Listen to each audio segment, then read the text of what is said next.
Camera being sideways always confuses me.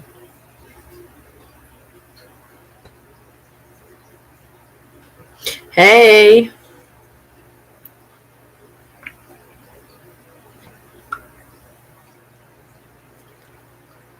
Hey.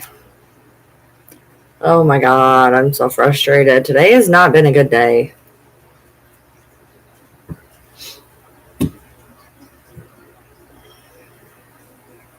Like, at all. No. No, it's not. And look, it's not even because, like, anything necessarily happened, but, like, overall in general, I'm just really agitated with today. And I don't think I'm going to be on here, like, super long. I'm just frustrated, just in general, with a bunch of stuff. Just in general. I got up late. So last night, I took a bath. Late, I took a bath and I started my new book, Hunger Games. I almost overflowed the bathtub, but I caught it in time. And I got out and I remembered that I had to run and try to get a furnace filter because if you guys remember from yesterday, my furnace filter decided to get kind of sucked up into my furnace. So I had to go get a new one and I forgot and I was going to do it before my husband went to work. And I forgot, and I was like, well, at this point, I'm going to sleep for 3 hours, get up all groggy, have to drive across town. I'm just going to, since I just got out of the bathtub, my hair is wet. So I'm going to drive to Lowe's at 6:30 in the morning. I get to Lowe's. Not only do they not have the right size, but I bought the size closest to what I could get, which I knew wasn't going to work, but whatever. Grabbed me some donuts, came home, woke him up, and I was like, look, I've not even got, I've had 2 hours of sleep. And they don't have the furnace filters we need, but they have them on Amazon, and they're a small fortune. So can we try this one first? And he's like, yeah, cool, we'll try this one first, whatever. And so I go lay down, and he wakes me up, like, practically right after I went back to bed. And he's like, it doesn't work.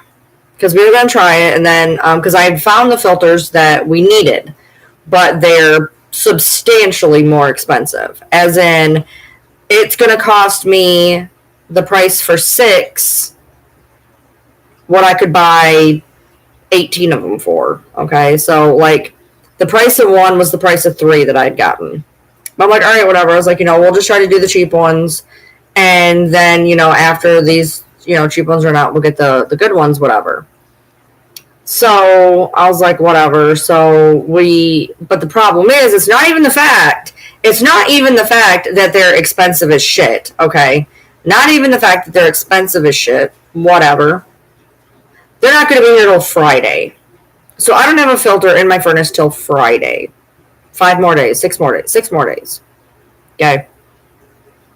All right, cool, whatever. So I go. He goes to work. I told him to take the car because I'm not going to be using it today. Plus, it was kind of raining. I'm like, whatever, take the car.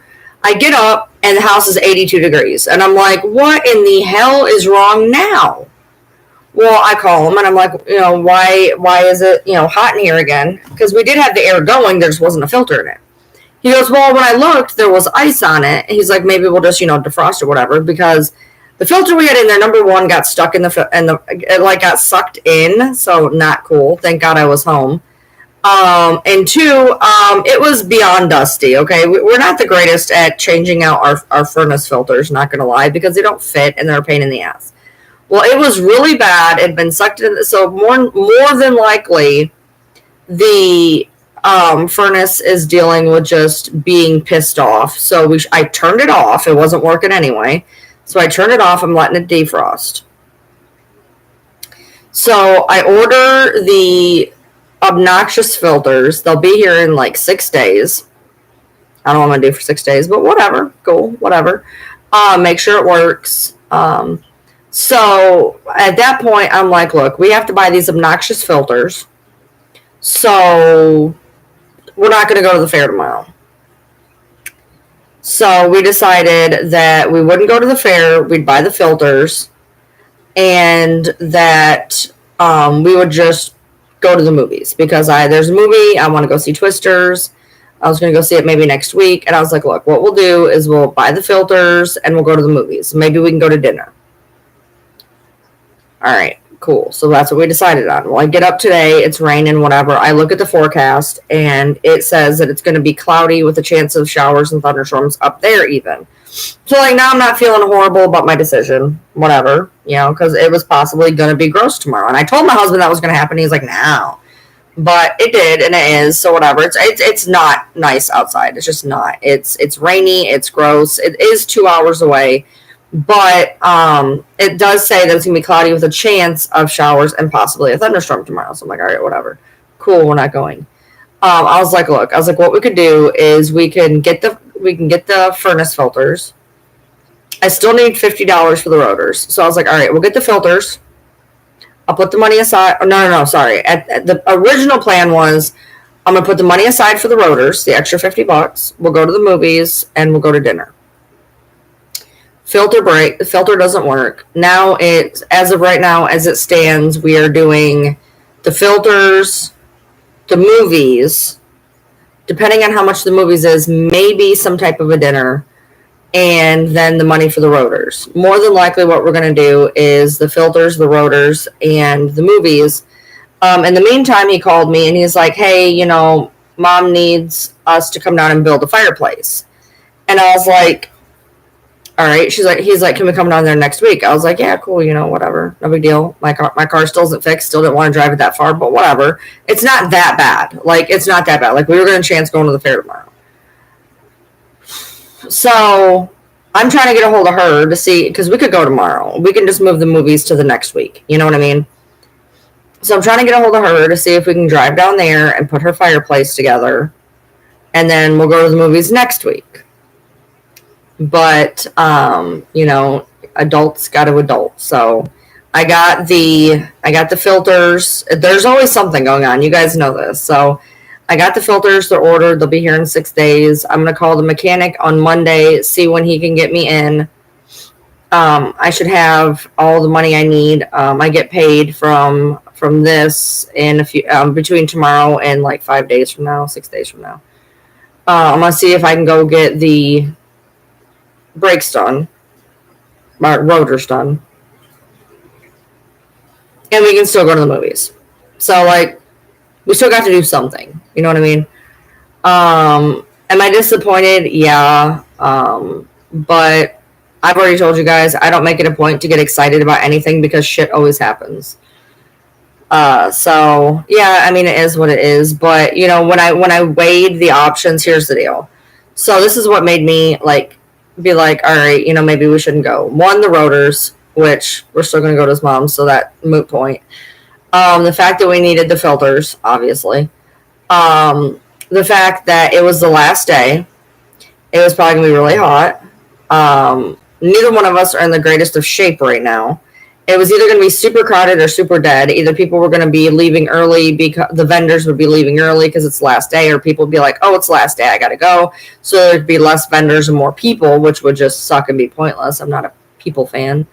The heat, and the fact that I essentially would have to be getting up the time I normally go to bed. So which means I was going to have to go to sleep early tonight, which would have been hard because I don't know if I can make myself go to sleep. You know what I mean? So, yeah, every time there's extra money, there's something always comes up. I mean, that's a fact. I panic. When I have extra money, I panic because I know something's going to happen. Literally, I say it every time. I'm like, something's going to happen. But as it stands right now, if the coils defrost, which I'm assuming they will because when I Googled it, it said it could happen from a dirty filter. Our filter was dirty. So I'm going to assume and hope and pray that it's not needing refrigerant because it's only fucking 3 years old. Because we just had to have this whole thing replaced 3 years ago, and we got this guy, and he was shady as shit, and we had to have the state of Kentucky inspectors come in and stand over him while he fixed it. It was a fun time. So I'm thinking it was just because it was a dirty filter, we're going to let it defrost, everything will be fine. If that's the case, the $70 filters will be a small fix, you know what I mean? I'd much rather have a $70 filter fix than, drama, you know what I mean? Get the rotors done and still get to go to the movies. I'm I'm all right. You know, I looked at the new movie theater. They had just redone our movie theater. They dropped the prices. I've not been there since they remodeled it. But still get to do that. He worked every day this week. He thought he might not have to work today, but he did. He did. Thank God. Okay. So the $70 filters, you get 6 of them. Stop it. Stop it. Stop it. You get 6 of them. Okay, they're like $13 a piece or some shit, and they last for supposedly like 3 months. I don't know, but the only way I could get them is I could either get 4 for $54, and they would be here like July 30th to August 1st, or I could shell out 10 extra bucks, get 2 more filters, and they'd be here on Friday. So I was like, well, we'll just do that. So I ordered them when I got up today. So those are ordered. They should be here Friday. We just have to get through the week of basically not really putting the air on a whole lot for the most part. I've heard of Vegemite. I've heard of it. I don't know what it is, but I've heard of it. It'll be a lot of money to send something from Australia. Just FYI, just so you know. Let's look at what the weather will be for the week to see if I'm gonna. Oh, it's gonna be cooler this week. Perfect, cool. It's gonna be rainy and cool. Well, 80s, 81, 82. So hopefully it'll be decent enough. We have fans, whatever. We'll do what we gotta do.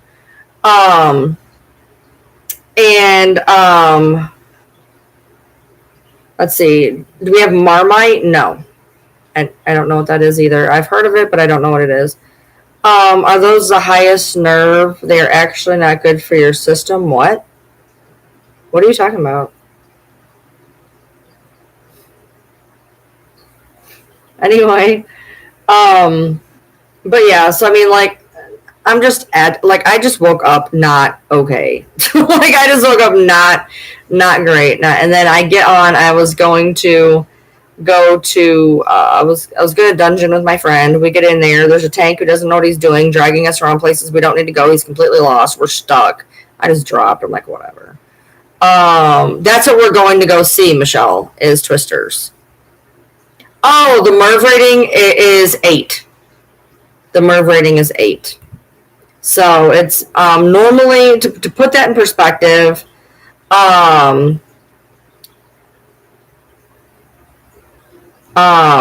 it's just an 8. They're not the like heavy duty 13s or 11s. It's just an 8. They're way better for your system than the nasty cheap green things I buy. The nasty green ones, they don't fit my thing, so I have no choice. The only ones I can get is the ones that fit my furnace. I can only buy on Amazon. Yeah, they don't filter everything. These ones only filter a portion. They're not the 11s and the 13s. I know the ones you're talking about. Yeah, they're not the 11s or 13s. They're only the 8s. So they're like better than the green, but they're not super, super dense to where it's going to put condensation on the pipes yet again. So they're just the better ones, but not the greatest ones. They just have the really great price. But this is the only place I can buy them. The only place. I looked. I went to Lowe's at 6:30 this morning. I called Menards. Walmart doesn't have them, obviously. So I went on Amazon, and at first I couldn't find them. And they run, I'm not even kidding, for like anywhere from a pack of 2 to a pack of 6. They run anywhere from $50 to $100 for these stupid filters. But six of them for $70. I'm not even going to be super pissed. I'm pissed, but I'm not super pissed. You know what I mean? Do we have Milo in America? No, I don't know what that is either. Apparently you guys have a lot of things we don't have. We tried the Turkish box. If you guys want to watch that, I put a video up of the Turkish box. It's kind of funny. About halfway through, we try something that is awful. The size of ours is a 17.5 by 27 by 3/4.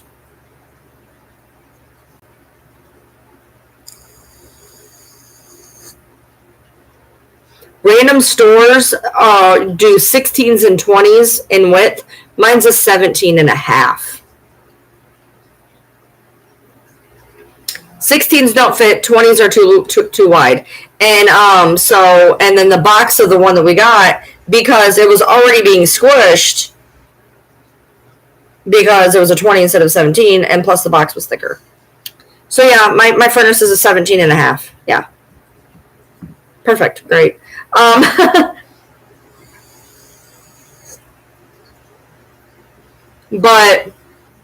I mean, the average is out to like $11 a filter.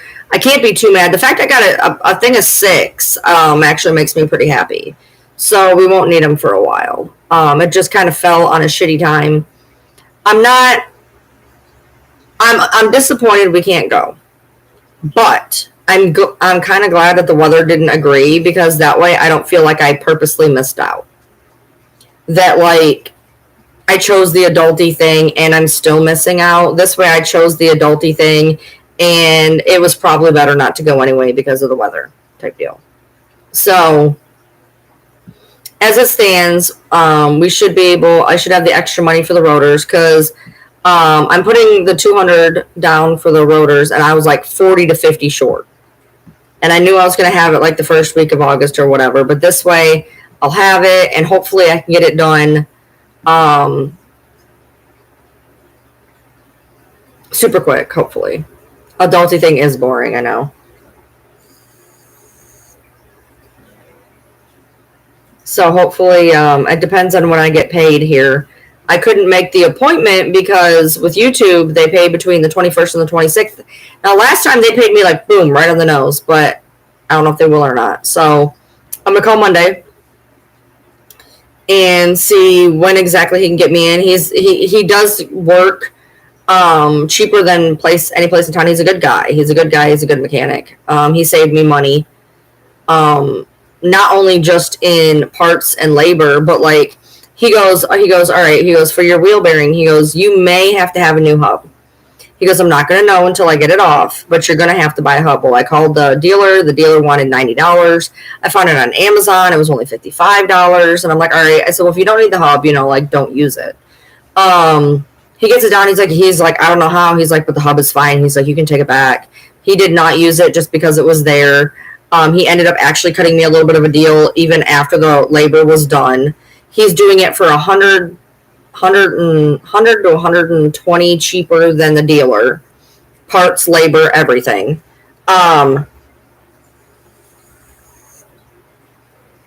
He told me I can go get my own parts if I want to. But I'm like, no, you can do it. I'm good. No, he's a good guy. He's a really good guy. Like, he is a nice guy. And he's like, I'm not out to screw people. He goes, look, I get enough business. He's like, I get so much business, I'm behind all it. Because I told him, I was like, you want to shout out on social media? He's like, no. No, I do not. He's like, I am packed 2 weeks out every single day. He's like, I don't have to raise my prices because people come here nonstop. And I'm like, right there, the dude had my business right there. I was like, oh my gosh, perfect. So I had asked him about the prices because it's brakes and rotors for the front. And I'm like, at the dealer, they were quoting me $384 plus tax to do it. And he's charging me like $240 out the door for brakes and rotors on the front. If you think that's high, I would love to live where you live. That is, I mean, in some places, I mean, it cost me at the dealership to get just brakes, $175 plus tax. So he's doing brakes and rotors and labor for $240 to $250.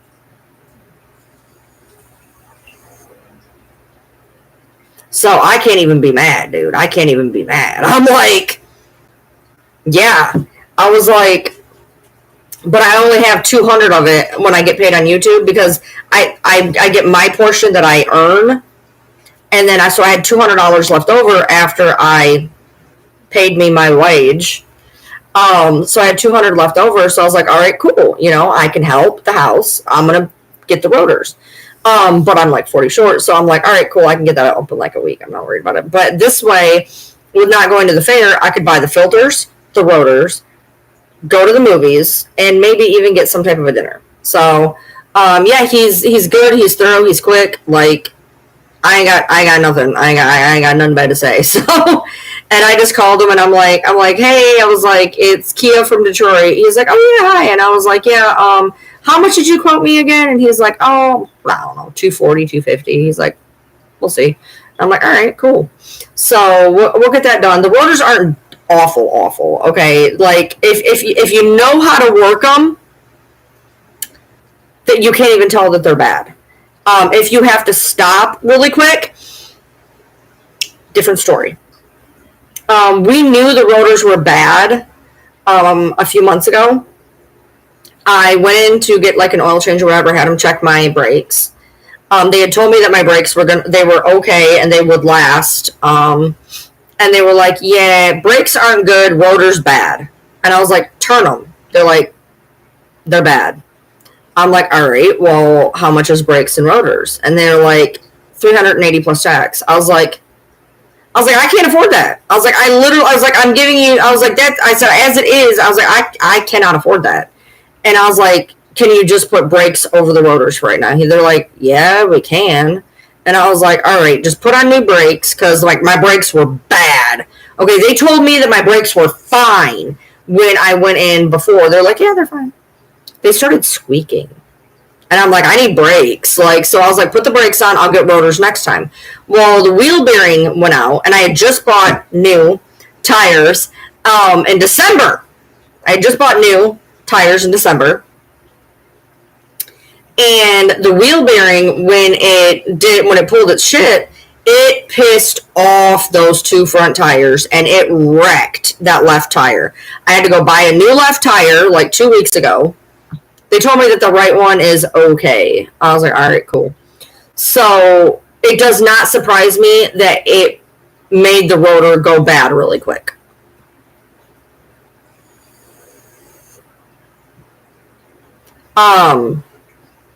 It doesn't really surprise me, so I can't even be like, whatever, you know, I had to do what I had to do in that moment, and that's what I could do.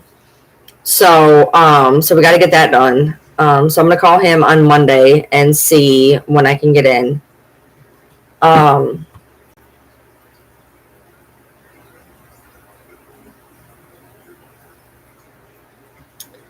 Still trying to get hold of his mom, who's not answering.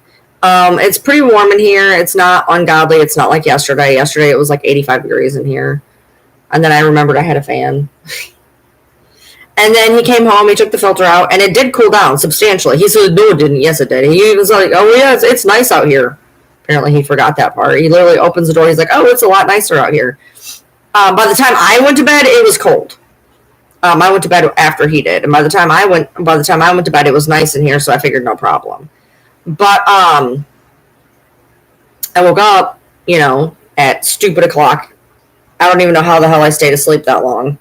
I ended up staying asleep almost 2 hours than I normally do. But then again, I went to bed at 7 o'clock, which I did the night before. But then I had to get up with him for a hot minute and whatever. So I slept 2 hours later. And when I got up, I was like, it is really warm in here. And I was like, oh, man, here we fucking go. It's 82. Well, I shut off the air. I opened up the two front windows, the only ones I can reach. And the last time I was out there, it was only 78 up in here. So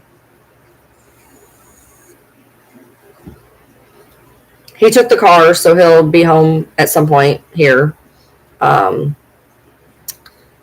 not super early. He left a little bit later than usual, I guess. But overall, I mean, if it was just the filter and the pipes just froze up because of the filter and they defrost and everything's good, that I can't even be mad. Like, whatever, you know, it was on us. We should have changed the filter earlier and we didn't, and I guess it just got so pissy that it ended up like caving in. But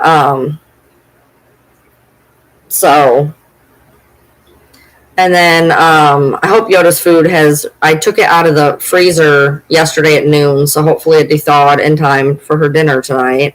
She's really enjoying her new food. She plows through it, and then she eats everybody else's that is left. That's what I'm thinking. Like I said, it's a new. I can't imagine it needing fucking recharged already because it's literally like 3 years old. Well, 4 years old, but whatever. Because yeah, she's loving it. But then she goes around and eats everybody else's food. So, God, Michelle, it was a disaster. The last hour, to be honest, if you just want to go back and watch it later, the last hour is essentially, for the most part. Well, then again, that is the part, honestly, where Brie decided to put out a video. And I was going to put out a video to debunk her video, but I'm like, well, her video only has a couple hundred views. I'm not really worried. Like, it had like 500 views at the time. I'm like, my video, if I do it, it's going to cause even more whatever. So I'm just going to let it go for right now. I still have it in drafts. So, but the last hour is essentially me arguing with a follower for something shitty they did. And because I called them out on something shitty, Buddy Brie decided that she was going to say that I was doing something I wasn't in a video, which, I mean, you can go and watch the video, and if you think that Brie's right, cool. And if you think that I'm right, cool.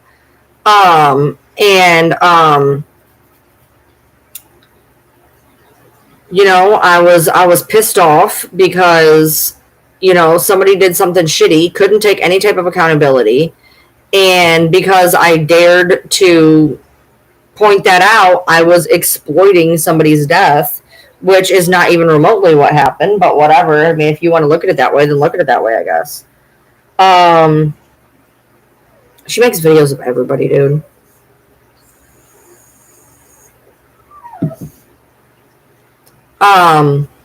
But it is essentially what happened that Brie made that video of me, quote unquote, exploiting somebody's death because I was pissed off at something that happened prior.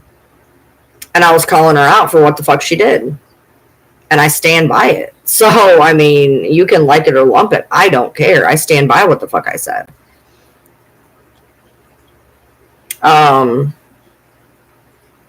You know, and somebody had sent me the video. Somebody had sent me the video that she made.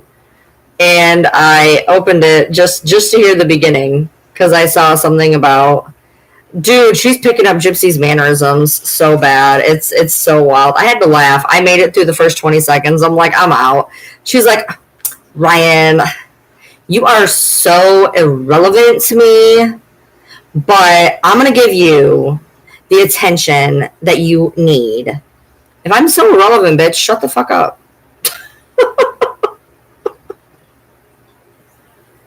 I was like, I'm good. I don't need to hear anything else. I'm so irrelevant. You're making a video about me, dude. Obviously, I'm not that irrelevant. I don't care, dude. I was like, whatever. I was like, under do your thing. The people that commented down below were mad because I called half of them out. Whatever. I don't care. I don't care. I stand by what I did. I stand by what I did. And die mad, I guess. I don't know what to tell you. But yeah, I just opened it up and I can't. I mean, honestly, all she needs, I mean, you could literally put it to the Panini, to the fucking Panini video. I'm not even kidding. Oh my God, you are so irrelevant. I wouldn't touch you with a 10-foot pole. You're like so Panini pressed. Like, I was waiting for it, to be honest. I was like, I'm not watching this. I'm out. Whatever. I made it 20 seconds. I'm like, I'm good. The beginning of my video, I'm like, if you thought I was gonna watch that whole thing, you are sorely mistaken. Like, I don't need your attention, okay, dude? You have 2 of your accounts banned. You're on an account that has like 500 followers. I don't need your attention. I have my own. If I was so attention hungry.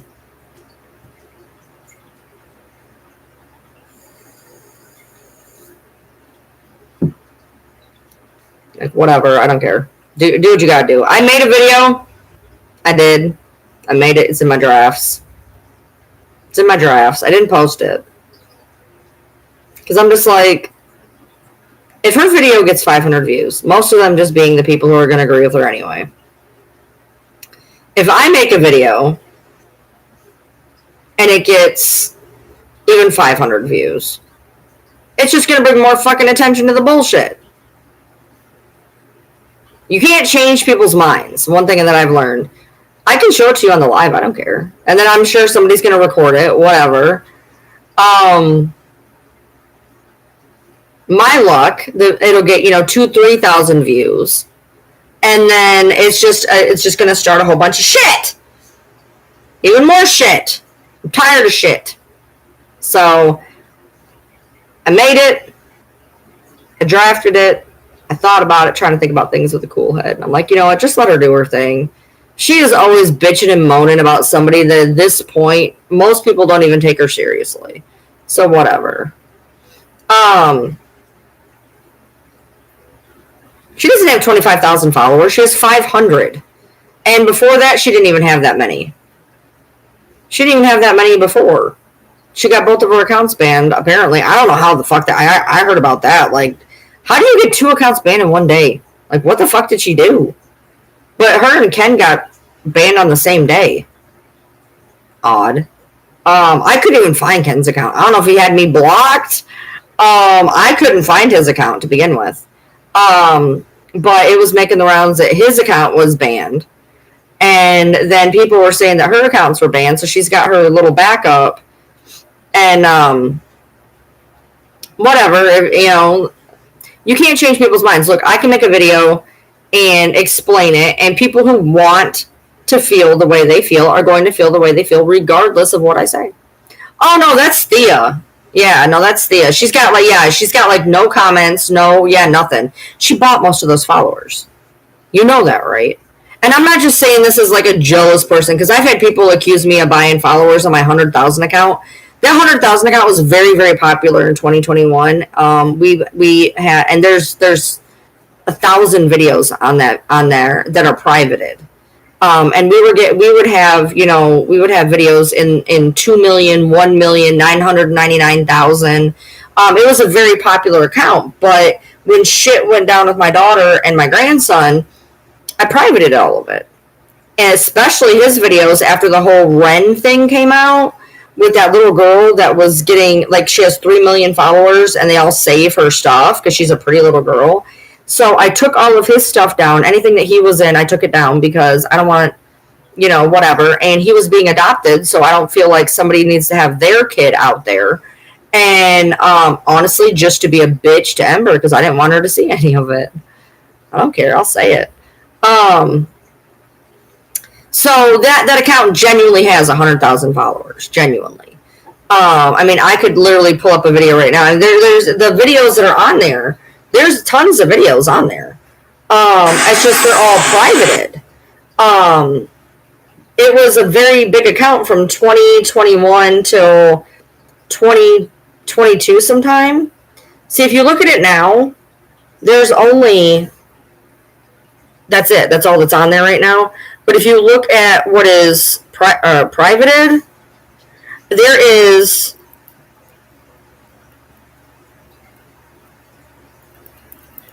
umpteen million, like, tons. And, there is, most of them, they averaged, 5,000-6,000 a piece. In the very beginning, there was ones that are, 2 million, 1 million. There's one that never made sense to me. They got 2 million views that didn't even really have any context. Yeah, back towards here, they all averaged 30,000, 20,000, 98,000, 40, 80, 85, 108. So yeah, that account has what it has because it had a lot of views, it just did. But with Thea, she went from like 7,000 to like 20,000. And her content's not that good. She doesn't have any engagement. She doesn't have almost any likes, any comments. Obviously, you could tell that. I mean, it was like overnight, dude. 336,000, 93,000. I was trying to show you guys the one that made no sense to me, like our biggest one. But apparently, it was up there somewhere. 121, 299, 91, 380, 388,000, 85,000, 97,000, 210,000, 102,000, 132,000. There was just a ton of them, you know. But she literally went like overnight. The one with 2.3 million. 2.3 million. Is this one. When Ember got adopted, we came and we took pictures at this fountain right across from the courthouse. So here we are today with her holding the baby in the same spot where she got adopted, where we took the pictures. When Ember got adopted, we came and... But the one where I showed like the pictures of her being adopted at that fountain didn't get as much. But yeah, so we had a bunch of, you know, really higher... There's one of her sitting in a pool that has 996,000. We had a lot of unboxings, because people were sending stuff left and right, like thousands of dollars of shit. And that's why I shut the P.O. box down when she was like, my followers support my baby. And I'm like, fuck they do. And the unboxings would get unwild amounts. I mean, like 31.75. All the unboxings never got less than 30,000. This one's got 243. People love 299, 380, 388. People love no, she's blocked or she's banned. But I got message requests. Oh, just people sending stuff. Okay, cool. But yeah, so that's a legit account. Okay, that's always been a legit account. It's just something that I have privated everything on. I didn't get them being a crime page. No, it's an account that I had that I let sit for like 6 months. Then we did some like karaoke videos on it, whatever. And then I let it sit for a while, and then I just put some crime videos up on it because it was sitting there.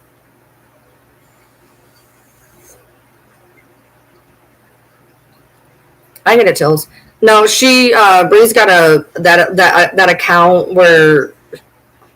Anyway, no, but Thea literally went from having 7,000 to 20. Like she bought 10,000 like overnight. Like, and she's like, I've just grown and grown. And then she tried to show a video where like, look, this says real followers, this says fake followers, like on some website that I've never heard of, whatever. But she did not grow 10,000 followers overnight. And if they are, they're not paying attention to her page. If you scroll every video, they don't have any likes. They don't have any comments. You know, most of her stuff is bullshit. She's had a few big videos. I'm not going to lie. She did. But, you know, not to throw this out there, and I have no idea. Look, I don't, can I 100% put a name to the face? No, but I did find it funny that right while we noticed that Thea was buying followers, Midnight went from having like 200. They went from having 200 followers to 30,000, and they got called out, and then they went right back down. It was weird. Like, we have the screenshot. Like, they went from having 200 followers to 30,000.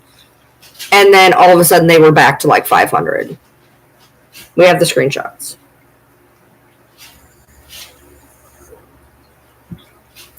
There's places you can buy followers. I don't. There's no point, because here's the deal. When you buy followers on TikTok, it doesn't do anything for you because they're bots. So they don't engage, they don't anything. Even if you buy real-time bots, you still get minimal engagement, which is probably why Thea was like, oh, look, I have engagement. She may have bought the ones that have more there's like bots, and then there's like bots who kind of interact.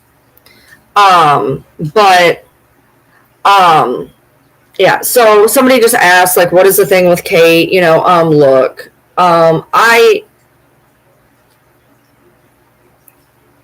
do I think that Kate should get mixed up in it? No. Do I understand the want to call a truce because it's nothing but a headache? Yes.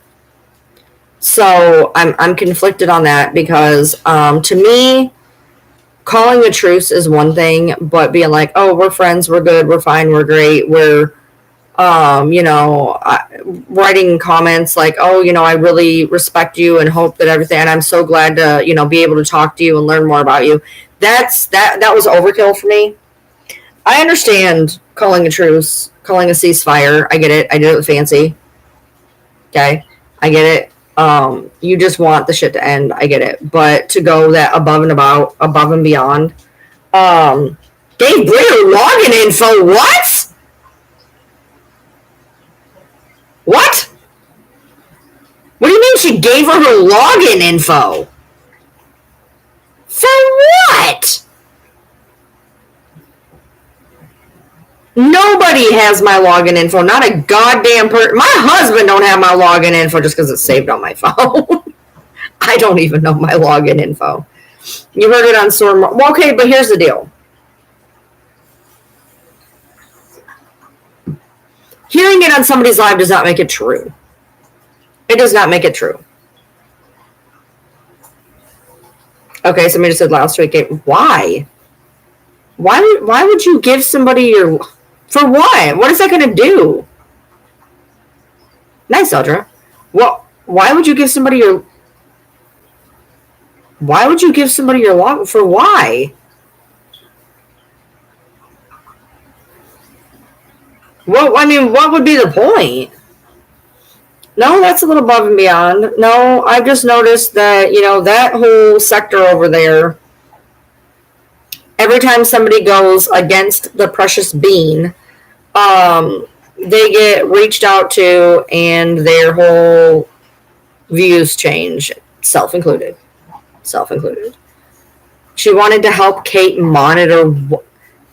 That's insulting. I mean, paint me stupid, but I think that's insulting. What? She can't do it herself?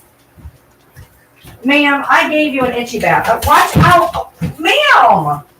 You just put right underneath my feet.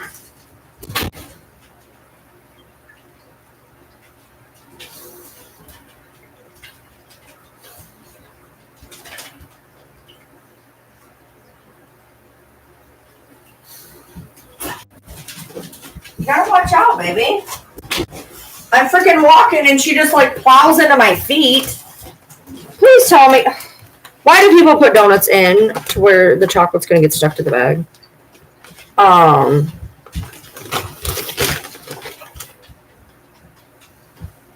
Well,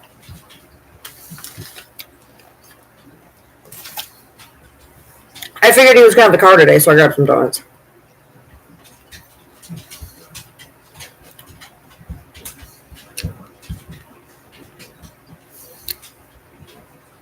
That is wild. No, I don't give anybody. Now, I will say this.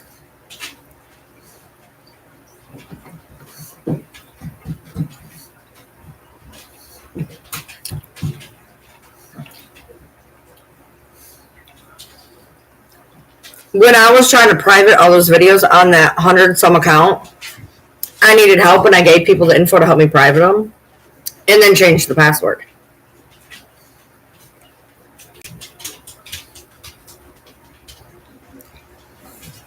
That's weird because I distinctly remember, and I'm sure somebody's going to call me out, whatever, I don't care. I distinctly remember her saying that they couldn't diagnose her mother either because her mother wouldn't admit to it. That the whole big problem of originally she couldn't talk about it was because her mother had an issue with it because she never agreed to it, I guess.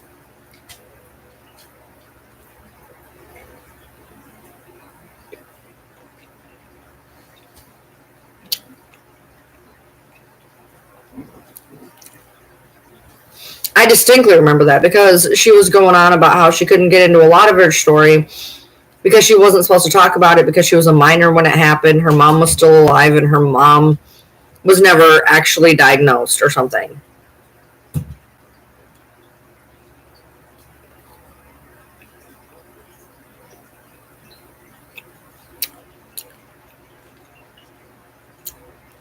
I'm with you, Michelle. I remember that.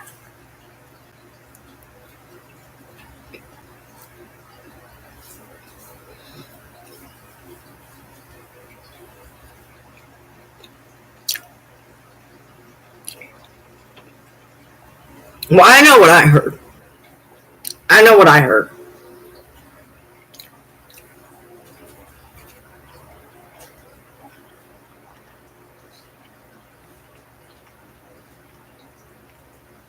No, she said in numerous videos that, like, for instance, and I even commented on this one video, she's like, Gypsy never said that the police were involved. That was my story. That was my story. I never heard Gypsy say that before. Me and Fancy talked about that all the time. When she went and ran away with Dan, the police came, the story was, the police came to help get her back. I mean, I remember that, and I was like, no, I was like, that did happen. I haven't eaten other than one donut today, so y'all can suck it.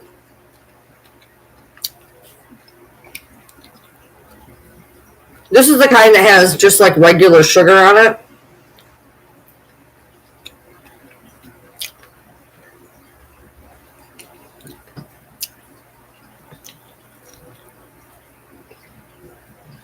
Well,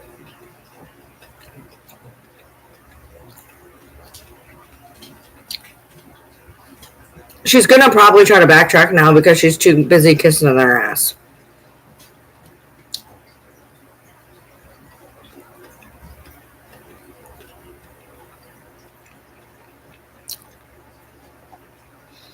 The first time she got herself, quote unquote, ran on social media, she blamed Fancy. And I had that whole live where me and her got into it on a live because I'm like, you literally said the Good Wives Network. I said, which I consider, she's like, well, I wasn't talking about you. I was talking about Fancy. And she was back in like one day. She could have just not posted or not got on, but whatever. And then she got ran off again.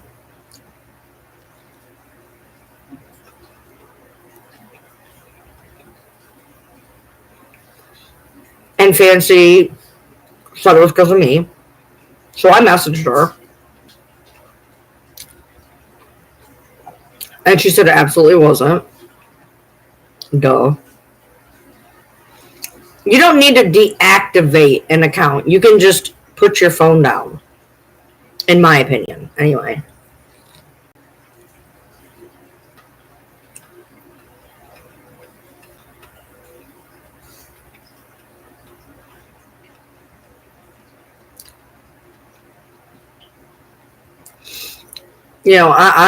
I can't understand how you go from making videos about somebody to giving them the login info because she had done these videos. I remember because I was in a bathroom of Cookout when I saw these. The ones where she said that Brie was demanding a list of other people who had reached out to her, and she's like, "I'm not going to give you a list."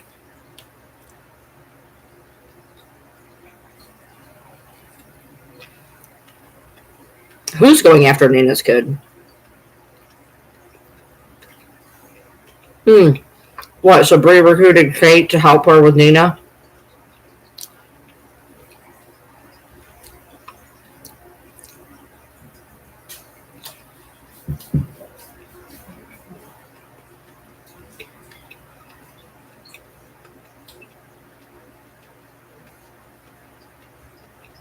I know exactly where I was.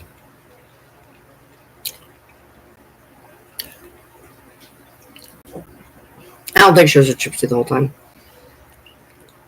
She's shown papers on her amputation, dude. I don't think that she's lying about it.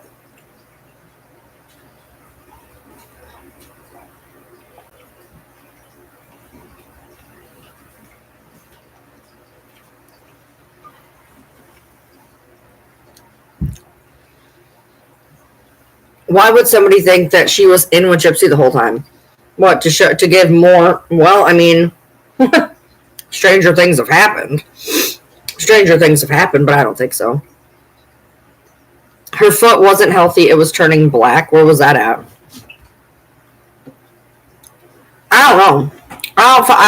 She comes across my FYP, and a lot of her videos are really fucking long.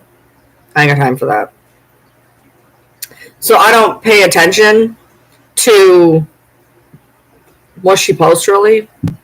I see her come in my TikTok live sometimes. She never says anything. She just comes in.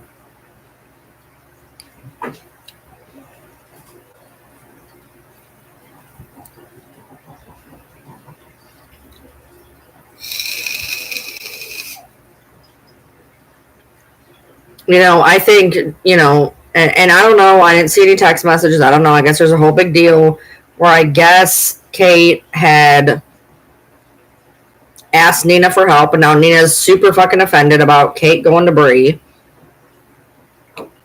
And now Kate's with Brie, who can't stand Nina. So now there's going to be that whole drama.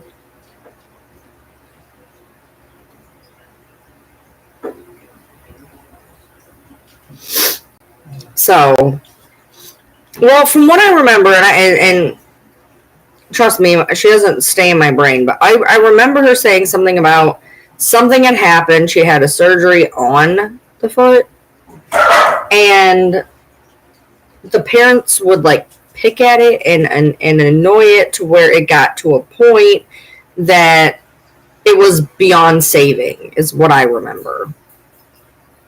But, whatever. Maybe I'm wrong. Who knows? I've been wrong before.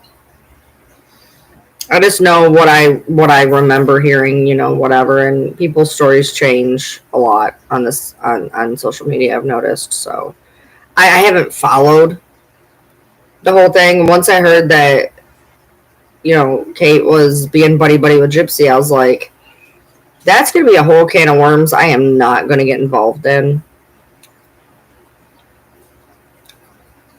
And other than I seen a Gypsy video that she commented about something about it's going to be nice to get to know you better or something.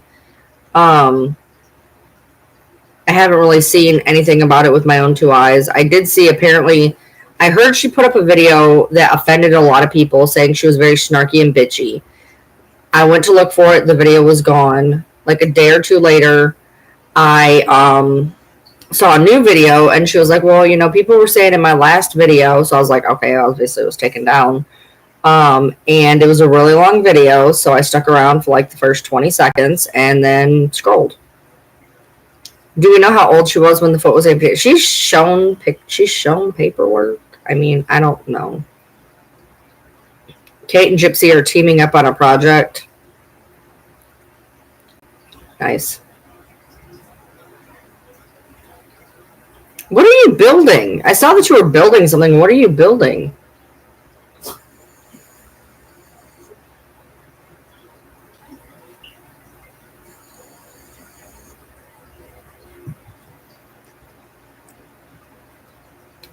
I don't know. People are weird. I don't even, I'm not even up to snuff with what goes on with other creators, because I'm the type that if I see something, I'm going to want to comment on it. So it's easier for me in general to just not watch. Because I really, really frustrated myself the other day. I went to a creator that and I watched some of the videos, and with every video, I got more nauseous. And I'm just like, stop scrolling, get off this page, because you are going to end up opening your mouth, and it's going to be ugly, and I'm just not here for it right now. So I just got off the page, kept my mouth shut.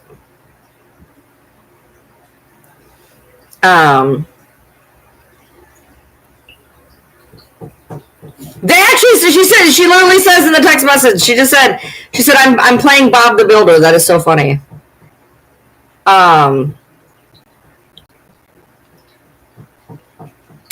No, I have so many problems with so many videos I see that like I'm like, you know what, if I start opening my mouth, I'm gonna have to keep opening my mouth, and honestly it's exhausting. Because the videos that I have an issue with, the followers are rabid. The followers are rabid. And I'm just not even about that shit right now. I'm like, I'm good. I'm good. Videos that I've seen that somebody puts up that just rub me the wrong way to such a level that I want to say something. So I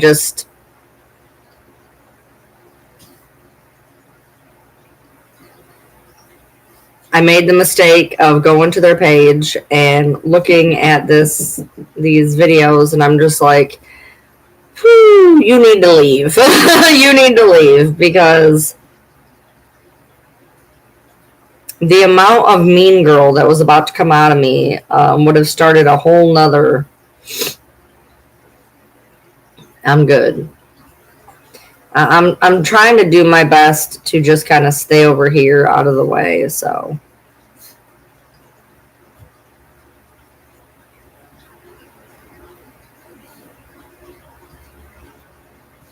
somebody else. The creator knows exactly how I feel about them because I called them out in a live. They came into one of my lives and I called them out, and I'm blocked now. But I have numerous accounts, so one of them came on my FYP, and I'm like, so I made the mistake of going to the page, and I'm like, get off the page, dude. Just get off the page, because you're gonna open your damn mouth, and I'm just not feeling it. Um, I've had followers of mine defend me on other creators' pages. Awesome, perfect, great. I appreciate you guys. But one thing, like it or not, and you could say this is two different things. I'm going to choose the different route. Do I have rabid followers that will go bully other followers? No. Does that mean that my followers don't like me as much? Cool, fine. I'd like to think it's because my followers are decent human beings. I see the commenters in some of these people's videos, and I'm like, I don't want those type of followers. I don't, because they are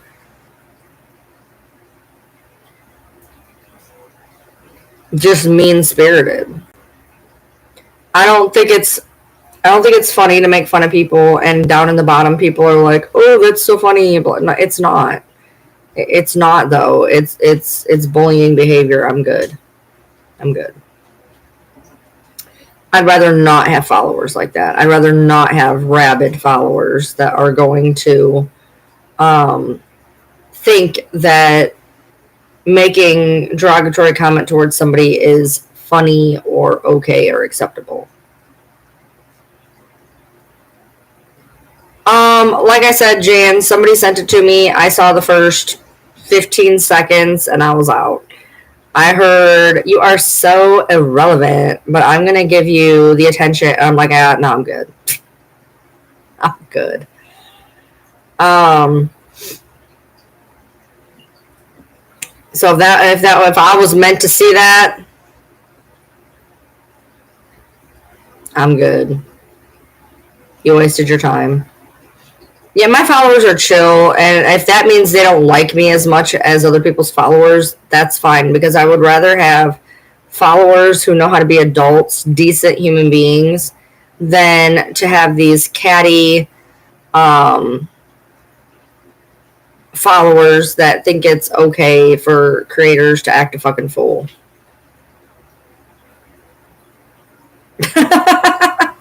Tills, Miss Noodles is out here. She's down here unconscious.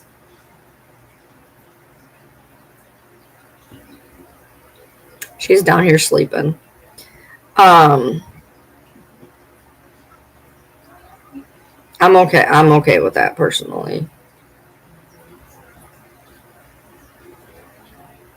She is. She's old, so that's all she does is sleep. In different stages in different places, right, Miss Ma'am? I'm poking her and she's still asleep. Hey, stop punching my butt. I love you. She's asleep again. So, here we go. Didn't I used to laugh at Kendall's April content? The AI stuff that was very well done. There was some I did. If you wanted me to deny it, I'm not going to.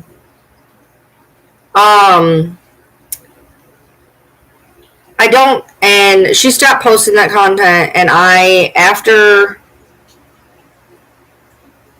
it started getting extremely mean-spirited in everybody's direction, that's when it was done. There's, like I've said, look, there's been snark pages about me, and snark pages are okay. Okay, if you want to pick it this or that or what I do, like, if they're not okay, but they're,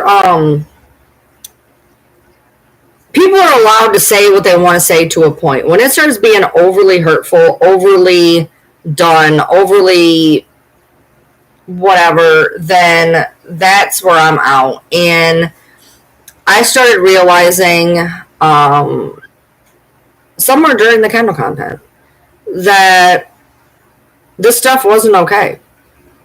And, you know, it's one thing to post videos of, like, look, I will even say this, and I said this last night, like, even with Midnight's videos, at least they're taking, for the most part, I'm not going to say all of them, but there's lots of videos where they take what, like, for instance, April's saying, they take what April's saying, and they show an inconsistency. I don't believe that that's bullying. I believe that that's trying to show where somebody is, whatever.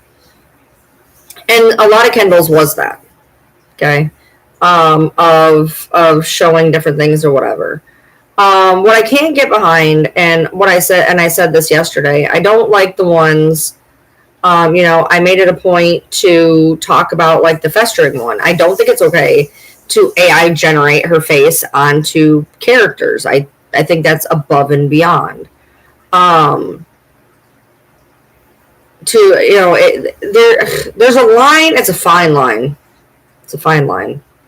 But there's a line at some point that it just goes into just, I would, the thing is, the problem is I cannot, without going into it, which I'm not going to be baited into this. There's a creator, I'm not going to confirm or deny if you try putting it in the chat.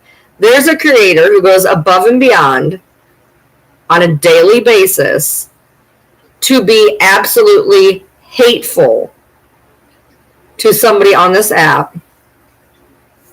Whether or not I like that person doesn't matter. That they are absolutely hateful and derogatory to this person on a daily basis, and it's too much. Okay, not saying one or two videos. You know, somebody makes one or two videos, it's one thing, but to on a daily basis make videos in a person's direction it's just too much. Yeah, there was with Kendall's her stuff was really well done, really well crafted, and I think it was more enjoying the talent that there was. Later on, I was just like with everything else, you know, I've made no bones. Even before the truce with April, I made no bones about the fact that I don't think these pages are okay. I don't. I've had them. They suck. I know what it's like. And I know, and I said this yesterday on a live to a person who makes a page against her, that, like, would you like this if it happened to you? No, you would not. These pages suck. Okay. It's not cool to open up your app. You know, you've had a day or whatever, you open up your app, you're trying to relax, and you see not only something that is derogatory towards you, but then down in the comments, a group smash session. So I realized some time ago that these pages, pretty much in their entirety, are not cool. There are, for instance, April Snark pages who follow me, and I'm not saying, I don't know if I'm following anyone back. I don't think I am. I mean, I possibly could be before anybody goes to my following list or some shit. I don't think I am. They follow me trying to get a rise. They go follow everybody. They follow all the creators that have a problem with April, and for the most part, I stay steer and fucking clear of that stuff. I just don't agree with it. I didn't. I've went on lives and made the comment that I don't agree about it with April, and at the time I was not on good terms with April. I was not in issues with April, and I still said that her pages were garbage. I don't agree with them. I don't agree. I don't agree with snark pages, but I guess it's not the fact that I don't agree with them, but I have to accept that there's going to be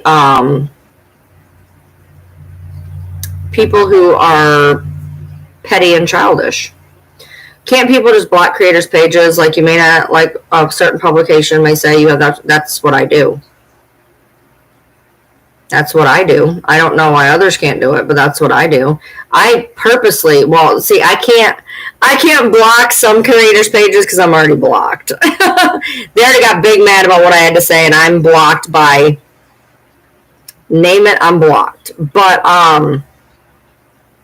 for the pages, like with Bree's pages, I just blocked her because she came up on my FYP a lot. And especially during a time where I would get on there and I would hear my name, and I'm like, I'm good. I don't need to see this. If you want to talk shit about me, but I'm not gonna. I don't want to watch it. I don't care. I don't care what you have to say. I don't care what your followers and friends have to say. If you guys want to have a Ryan Bash Fest, you do you. And so I blocked her content on one, if not both, of my pages, except then she got one page back, and then I had to whatever. If I don't like a creator's stuff, I just don't look. That's why when you guys come in and they're like, "Did you hear about?" No, I didn't. I can't. I am not privy to Nina's page, Natasha's page, April's page, Bree's page. I don't see it. I just don't. Now, can I get on a burner and look? Yeah. Do I? Very rarely. Like I said, I made the mistake of I was on an account that people don't police a whole lot. I don't get on, so I don't care. And one of the creators came on my FYP, and the video irritated me. So I was like, for whatever reason, clicked through, watched like 6 videos, got agitated, and got the hell out of town.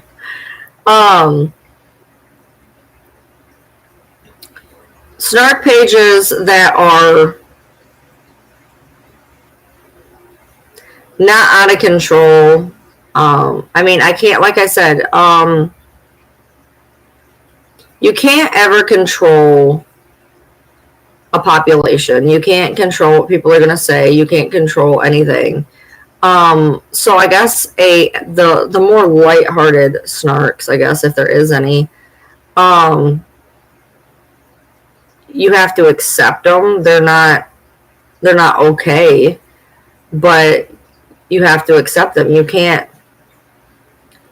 control what everybody does. But I am very adamant about speaking out about these snark pages that go above and beyond. While I don't like what Midnight does, the pages, the videos that she's put up of showing inconsistencies with April, I don't have an issue with, because if there's inconsistencies, that's on the person who did them. Though they could be taken out of context, I'm not sure. But, accounts that are just hateful, and there's some of her stuff on there is hateful. But I don't understand it. I just don't. I never will.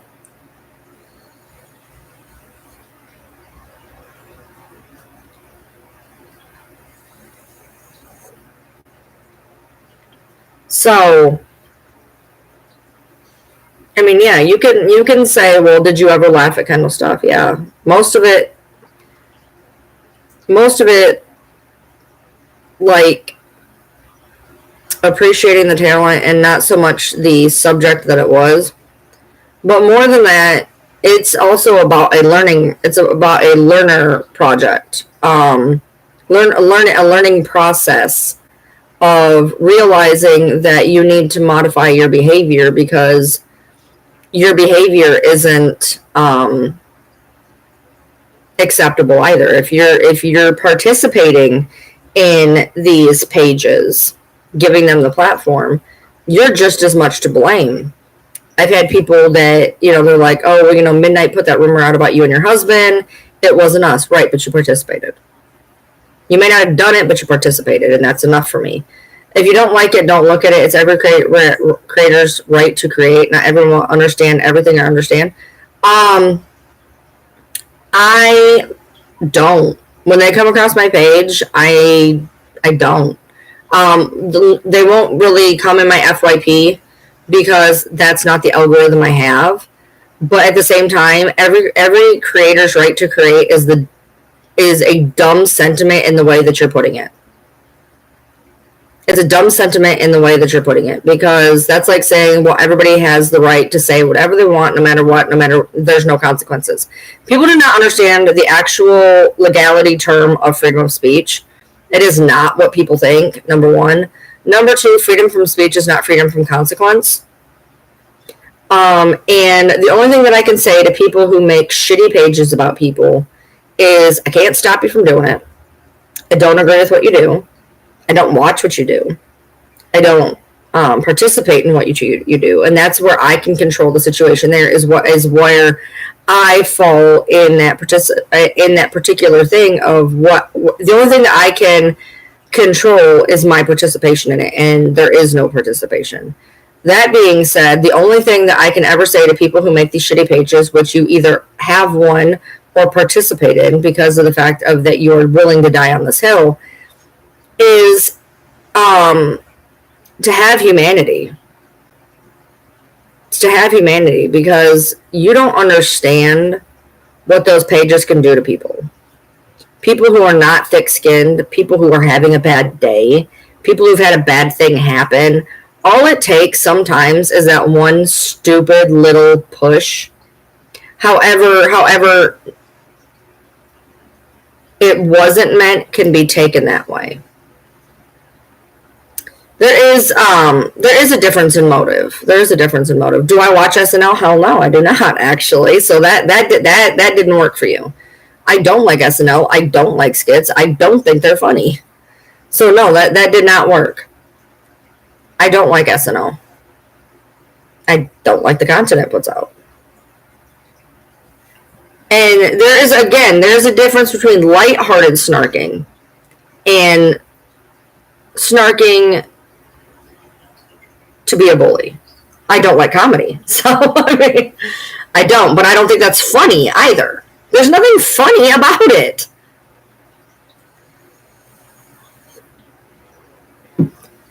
I don't find that funny. I don't understand people who do.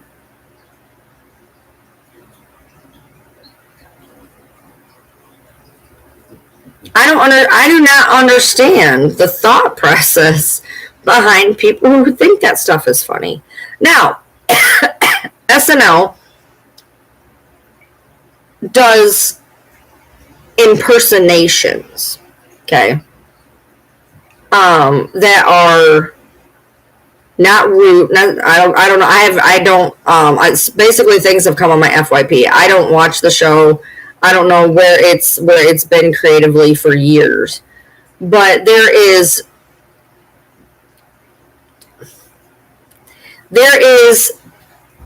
Alec Baldwin using Donald Trump's mannerisms that we all know he has the mannerisms of. And then there's people like Nina who put on a blonde wig and clown makeup and are an asshole about it. Is that where you wanted me to go with it? Because I will give you that one.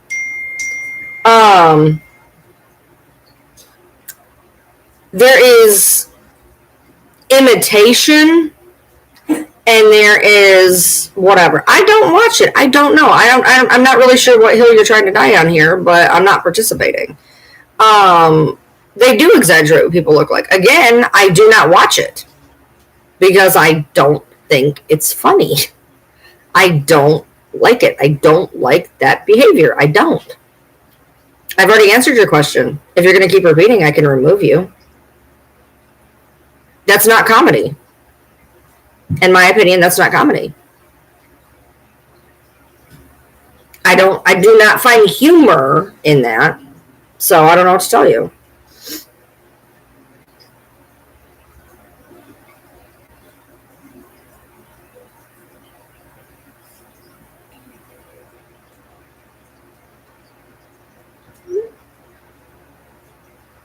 I'm not a huge fan of comedy. No, I don't find most things funny.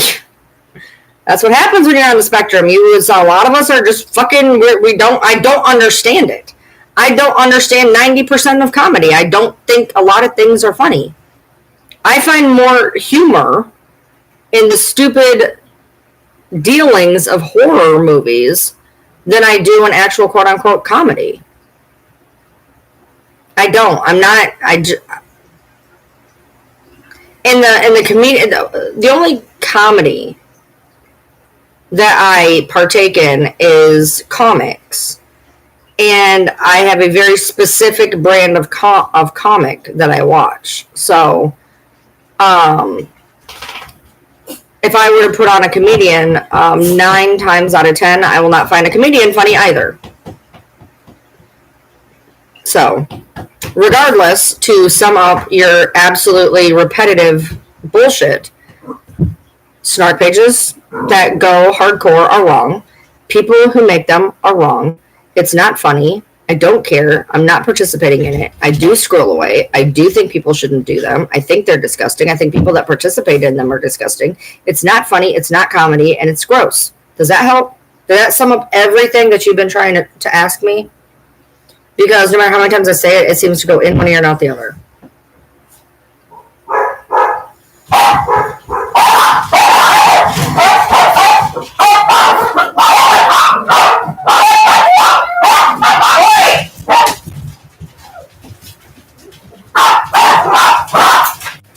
Hey, what are you barking at?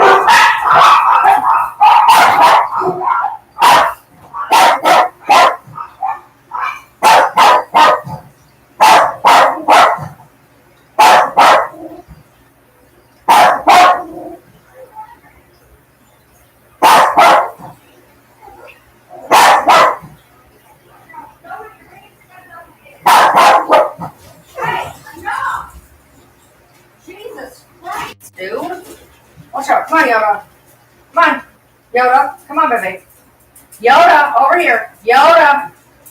Yoda Brennan, over here. You want to wander? Come on, Yoda. Come on, Yoda. Come on. Come on, Pepper. Come on, Peppy.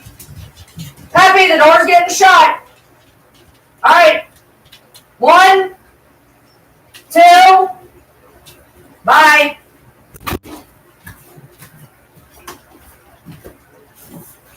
All right, there we go.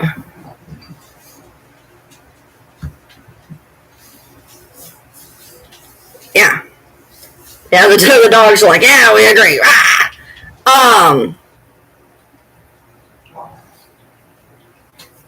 So, Petty,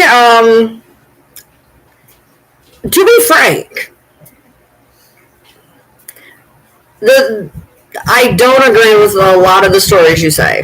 I just don't. Look, I am an extremely, I'm an extremely black or white person. I don't know what gray is. I never did. I say that all the time. To me, I have my borderline personality shows immensely. Stop it. And there's right and there's wrong for me, and a lot of things I just don't agree with. I don't agree with a lot of stuff.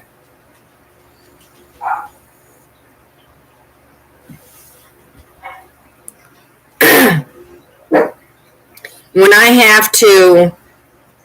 have to defend creators I don't even like, I don't even like some of these creators, and I feel the need that I have to defend them. What's right is right, what's wrong is wrong, and I have went on videos. I have defended Brian videos. Didn't have to, but I did. I've defended April in videos. Didn't have to, and I did. I've defended Nina in videos. Didn't have to, but I did. What's right is right, what's wrong is wrong, and that's just where I stand with it. There's a lot of things I don't agree with as a person. I don't surround myself with that kind of stuff.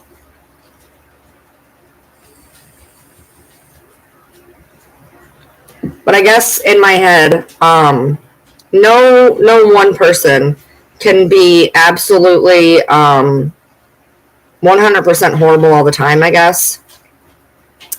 That every now and then there is some redeeming quality or redeeming incident that needs to have that needs to be acknowledged. So no, I don't like those pages, and the only way that I can stop them is to not participate in them myself.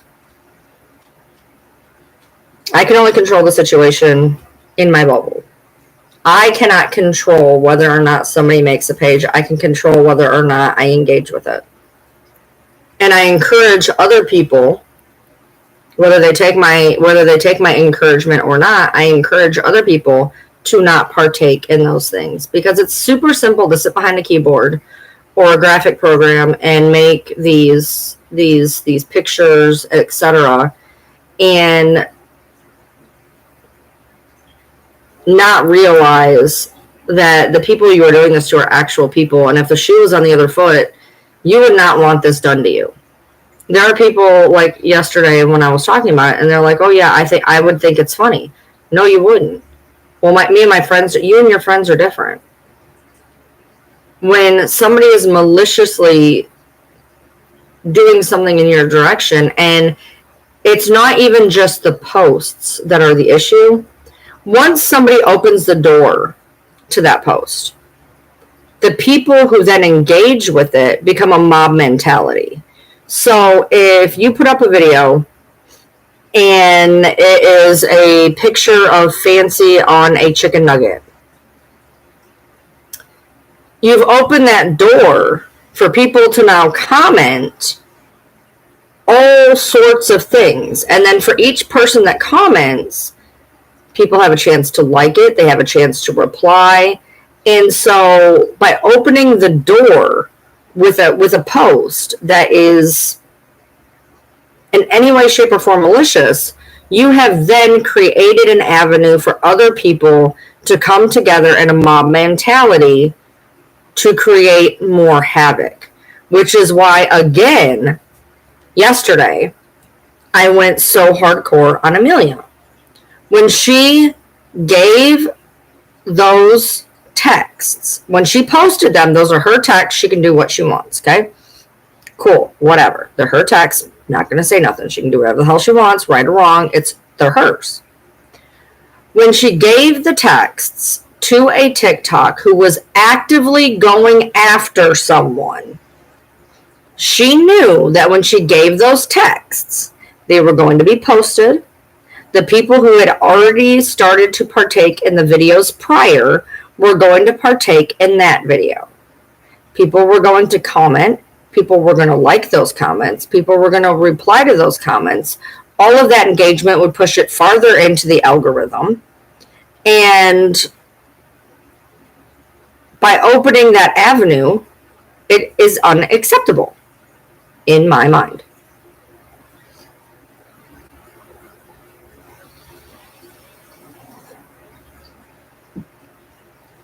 There's a difference between showing a portion of somebody's life and showing them contradicting it, which is using their own words against them. There's a difference in that than to take your own spin and do something hurtful towards somebody. That's just my opinion. Doesn't make my opinion right. It makes it my opinion.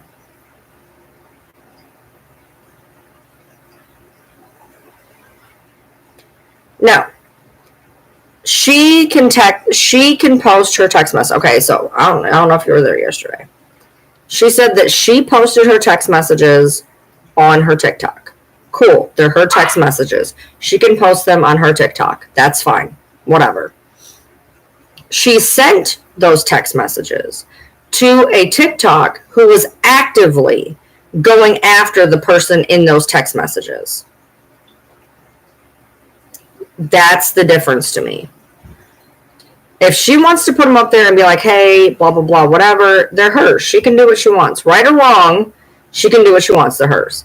Right or wrong, they're hers. She can send them to whoever she wants. When you send them to a page who is actively going after somebody that knows they are going to post those so that that engagement can continue,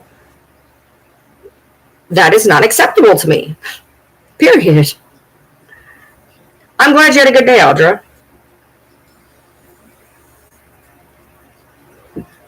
Doing what you do on your own page with your own text messages,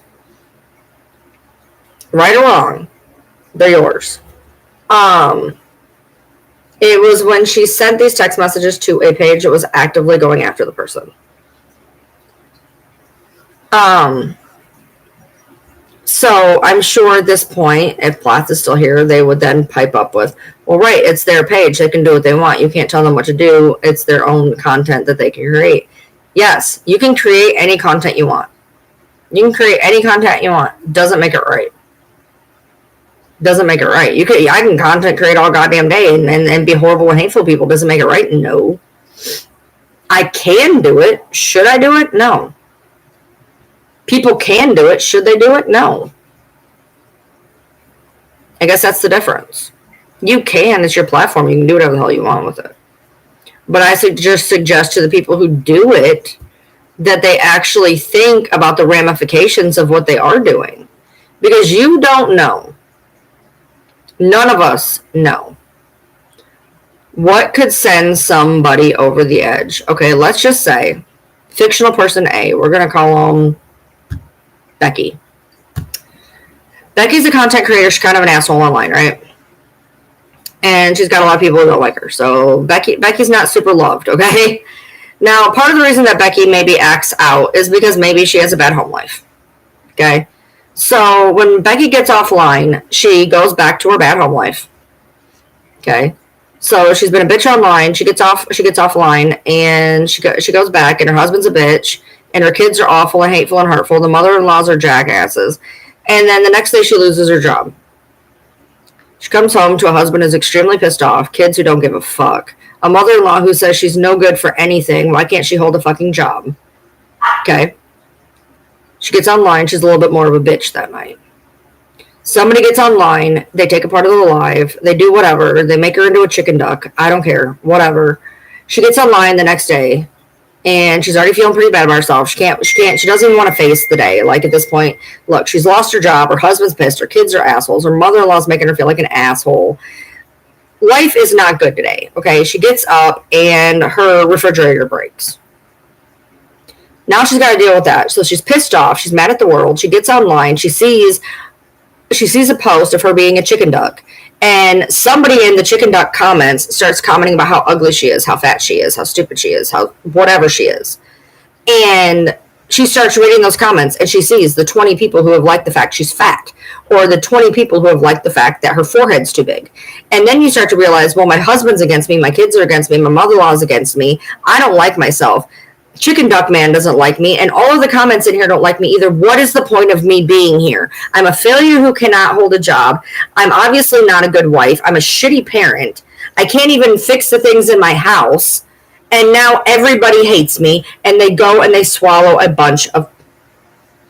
Okay? You don't understand what the last fucking thing can do to be somebody's last goddamn straw. And you put a picture of her face on a chicken duck, and it was funny. Ha, ha, ha, look, she's a chicken duck. Well, now she's a dead chicken duck. Congratulations. You were the last straw. You were the final equation. Congratulations.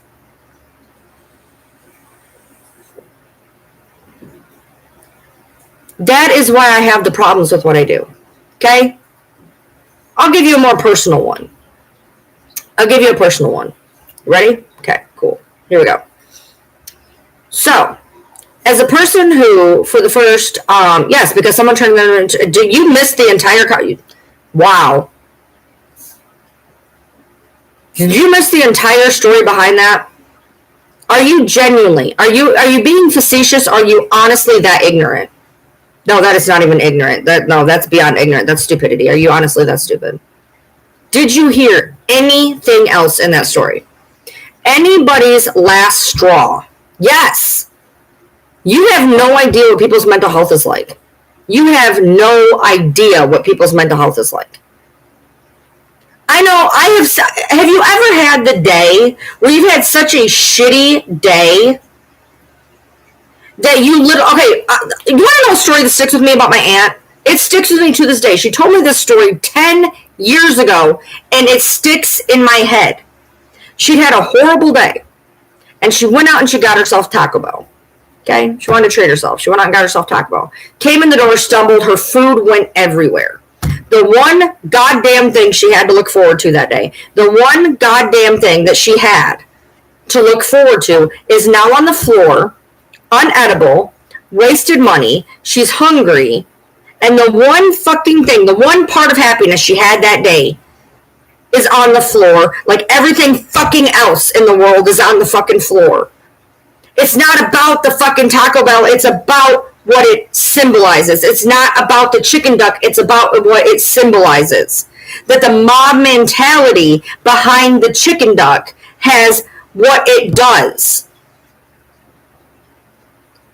And if you can't understand that, you are genuinely, and I do not mean this in a way, I mean this exactly the way I am saying this. You are the problem in the world. If you do not understand that anything can be somebody's last fucking thing. I've had days so bad, that simply dropping a pen could do it. Hey babe, what's up? Take me off speaker. Yeah.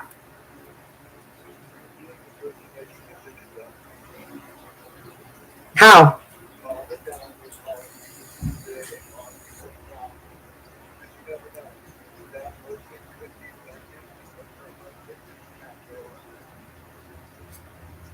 That's an interesting take.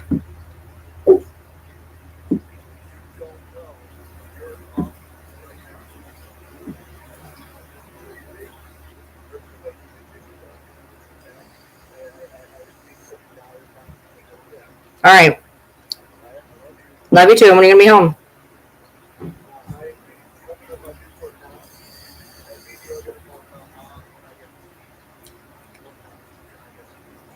Did she get a hold of you? She texted me, but I didn't get a chance to read it. Are we going tomorrow? All right, bye. It was about his mom going tomorrow. I've had days that were so bad that honestly, and I'm not even kidding, this is not being facetious in any way, shape, or form. In any way, shape, or form. I am not being facetious. I've had days where I've literally said to myself, if one more goddamn thing goes bad, I'm done. I've had it. And I've walked in and I've done something stupid, like swept my hand and knocked a pen on the floor. And that was almost done for me. A pen on the floor. A pen on the floor could have done it. Because it's not about the pen. It's about the fact that everything that day had gone bad. And there's nothing good left. There's nothing good left. I can't even keep a pen on the table. I'm so stupid, I can't even keep a pen on the table. Do you know what that's like? Have you had that day? because I've had more days like that than I care to ever think. Because it's not about a pen. It's about the fact that you're so stupid that you can't even, why did I fling my arm? Why did I set it so close to the table? I should have known that was going to happen. I should have known that I should have paid better attention. Why wasn't I paying better attention?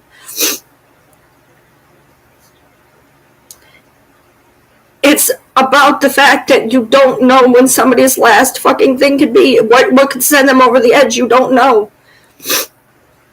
To give you another example.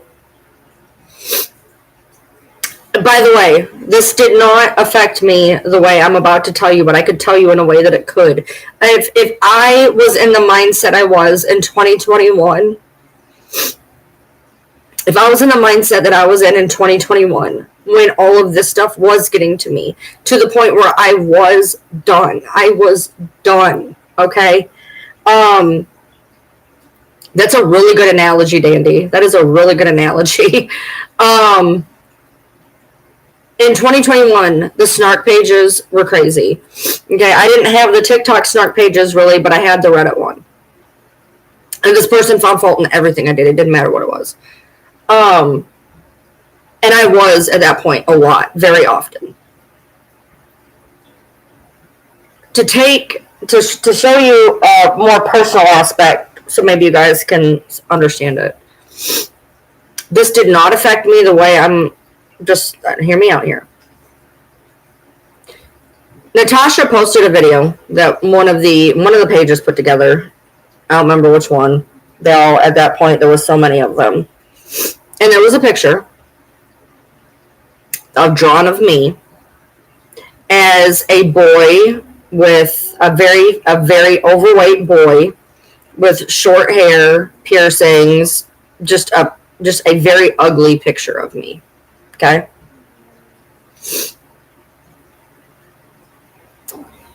Just something made and fun, right? Now, if I was where I was mentally in 2021,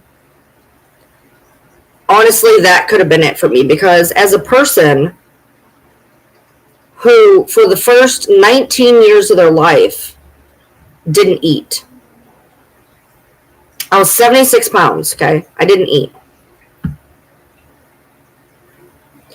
As a person who has had weight issues a significant portion of my life, I've either been too skinny or too big, and I can't seem to Goldilocks it in the middle. Because what happened was after I got mostly over anorexia, I went into binge eating.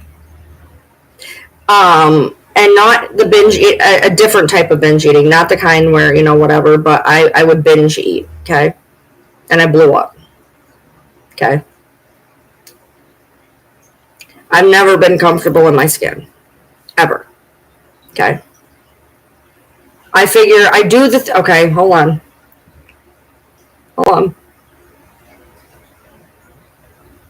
I do the things I do to myself. Shave my head.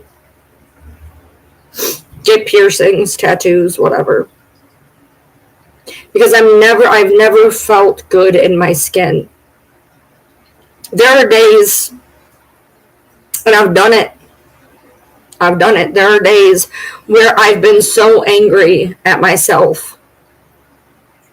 At me, at myself in general, at my hair, at my face, at my teeth, at my weight. That the only things I knew how to do was to take a safety pin and try to just take all of my skin off. Not just one or two. I would just take, and I would just, all of it. For years. Okay?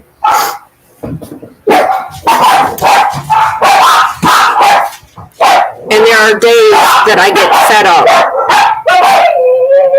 Yoda! There are days that I get fed up. And I want to do that all over again. Guys! Seriously! Yoda Brennan!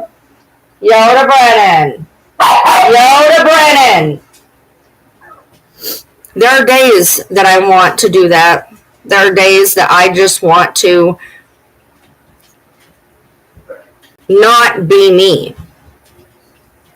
Most days I don't want to be me. You know, I didn't have the money to fix my teeth.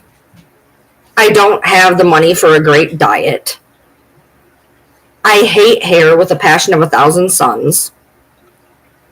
And no matter, I don't care what I look like to other people, because no matter what I look like will never be good enough anyways. If I have the best hair, it's not going to matter. I'm fat. If I'm skinny, it's not going to matter. I have fucked up teeth. It doesn't matter. It doesn't matter. And you spend so much time hating your very existence.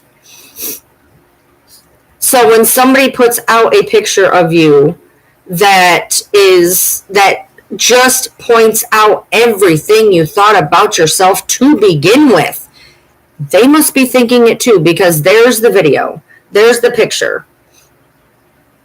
They must think I'm fat too. They must think I have this too. They must think I have that too. Because here it is in a picture. Y'all don't realize what you do. People do not realize what they do. They don't notice. They don't notice. They don't care. They think it's funny. They think stuff like, well, it doesn't mean anything. They're just a chicken duck.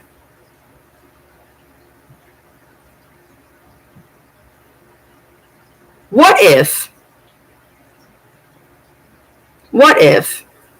the entire time growing up they were skinny? And what if they were on the playground one day and all the kids crowded around them calling them chicken legs? Chicken legs, chicken legs. Look at you, chicken legs. Look at you. Bark, bark, bark, bark, bark, bark, bark, bark, bark. Look at the chicken. Bark, bark, bark, bark. Chicken, chicken, chicken, chicken. And you chose a chicken that day. And they went back to that day on the playground with the 30 kids around them, making fun of them. But it's just a chicken duck, right?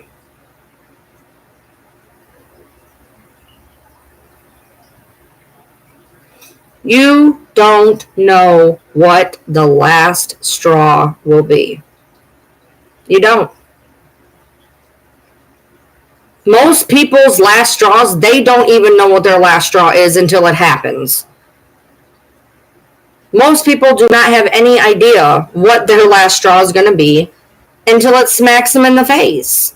And it can be the dumbest thing on the planet. The dumbest thing. And people say, oh my God, why? Why did that bother them so much? You don't know. You don't know what happened in grade 6. You don't know. You don't know what their dad used to say to them every day when they woke up, that they were worthless. You have no idea.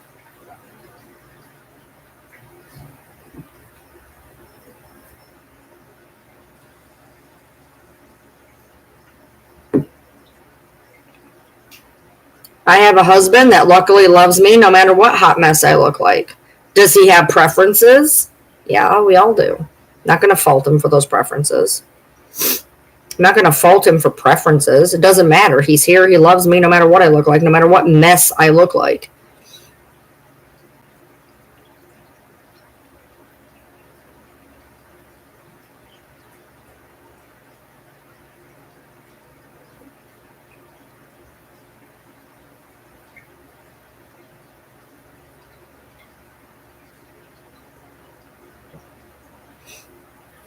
But picking people apart even for laughs. Who's laughing, dude? You? Why? And then you have to go back to the bullying mentality. Are you doing this because somebody did it to you? Yeah, babe.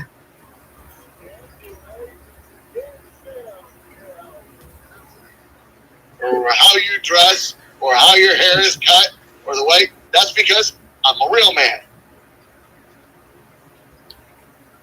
I go for the cooter. I had you up to my ear, but then I hit speaker. So What'd they miss? I heard damn delay. Okay, damn delay. You're damn straight. I don't care what kind of hot mess you look like. It don't matter. I don't care about belly size. I don't care about the hair. I don't care if you've been sitting around all day on your ass or not. Why? Because I'm a real man. I love Cooter. He's a dork. I am. You're a dork. All right. I can't type, so I know. I wanted to give you a call, let you know. Love you. Love you too. Bye. Bye.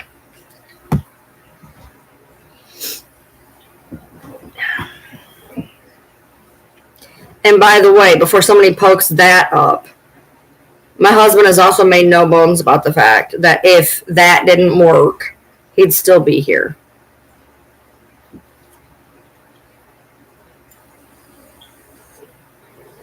Audrey, you're an amazing person. And I can say that as somebody who has known you for a while now. You are very caring, and you always, you know, I miss your cards, and I miss your pictures that you would color me. You know, you always, you know how to make people smile, Audra, and you need to know that. You know, I used to, the cards you would make me, I'd put them on my fridge. And I always loved the color. I always loved the pictures you color for me. You know, that is, you think that that's not a thing, but it is. You know how nice it was to get mail with my name on it and to open it up and see that somebody had taken time to color me a picture, or that somebody had taken time to make me a card. You took time out of your day for that. That's special, and it made me feel special every time you sent me a card or colored me a picture. Petty, we've already inflated your ego in our group chat, but I will inflate your ego for everybody else to see. Petty, there was a disaster in their area, and Petty took it upon themselves to donate, I believe it was 10 bags of dog food, or 14 bags of dog food, 10 bags of cat food, and to take a single mother out and buy her stuff for her 1-year-old baby. So I'm pretty sure that you are good because you're a good person who wants to make people feel good and smile and not worry. One thing I've noticed about you is you don't want other people to worry. You helped me. You helped the single mother with her baby. You helped all the people with their animals that were going to worry where their dog's next meal was going to come from. You don't like people to worry. And I'm going to assume, because the inner workings of people, that more than likely you take care of people about not worrying because you never had somebody to take care of you to make sure that you didn't worry. I get on here every day and try to be the person that was never there for me growing up. I try to be the person that I didn't have growing up.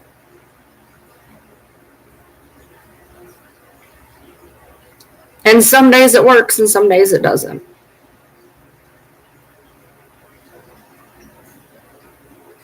You know, one thing that I've noticed that people do that have any type of trauma growing up is we try to be the person that we didn't have. And I'm not ever going to divulge, you know, we'll go off of, sorry, thank you, Tills. We're going to go off just even the stories that you put on here where you don't have the greatest of home life. And I'm sure you spent a lot of time worrying, and I'm sure there was a lot of people who did not help you not worry. So every person, even the most evil of people, have one thing that they're good with. My husband, you are not allowed to call here. I'm only going to say one nice thing ever. because it was something I noticed. But then again, as the story went on, I got more agitated. But for 10 seconds, you see how often I avoid cheap shots? Trust me. For 10 seconds, and 10 seconds only, and I'm not being political here, I just want to say something. For 10 seconds and 10 seconds only, I saw Trump be a human being. I was shocked. For 10 seconds, I saw him be a human being. The story that finished off did ruin it. I will tell you that. But there was a point. There's a video that goes around, and it's his granddaughter up on the stage, and she's talking about, well, to me, he's just my grandpa. And for just a split second, until the story continued, I could see the non-evil side of him. It didn't last long. But even at some point, Hitler cared for his family, okay? And so when you think you don't have any worth, just know that there are people much worse than you out there that still have a redeeming virtue, whatever it is. Whatever it is. They have some type of redeeming virtue.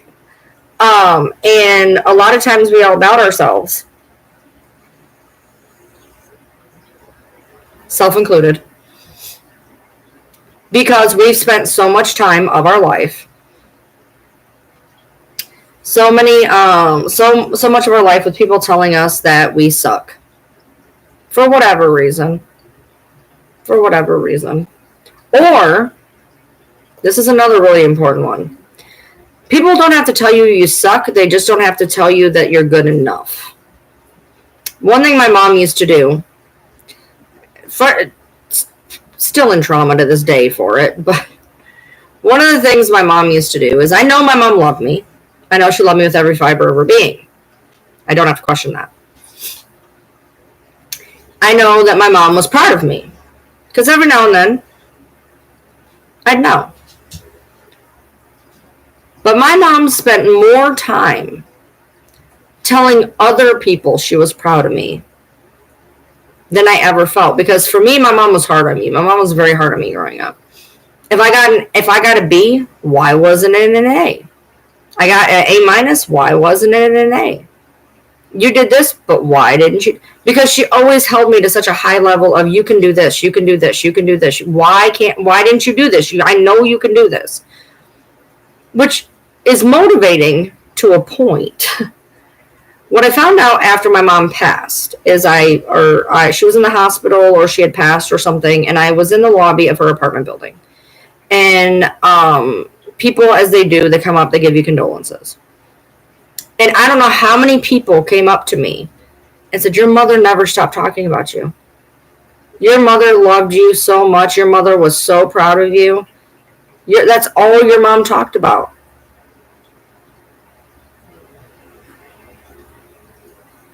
Why didn't she tell me, though? Why did she assume that I knew?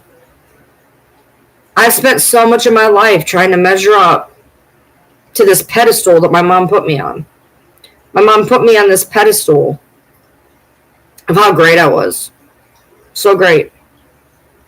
And as time went on, I've fallen off that pedestal so bad that I will never get up. Every time that my house has dust in it, I feel that my mom is upset with me. Every time my yard doesn't look good enough, I feel like my mom is mad at me. Every time I don't have the dishes washed quick enough, I feel like my mom's mad at me. She's not even here, and I feel like she's mad at me.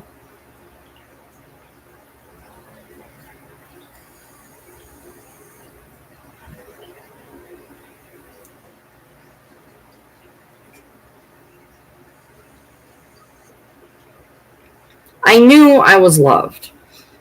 I know that. I know what my mom gave up. I know that she loved me very much. But I don't feel like I was ever told enough. And then what happens is I doubt myself. I doubt everything. I ask my husband a million times a day, are we good? Are we good? Because growing up, I never knew. I never knew, do you still love me? I fucked up today. Do you still love me? You were mad at me today. Do you still love me? Sucks.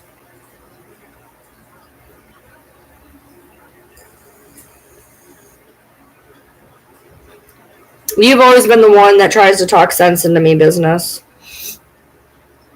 You're always the one, whenever I'm down, that will always, always, always try to get me up.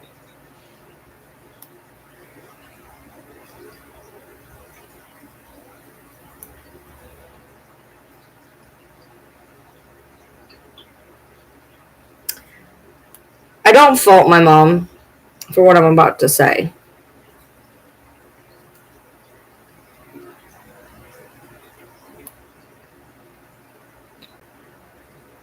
But I will tell you this, because it fucked me up as an adult.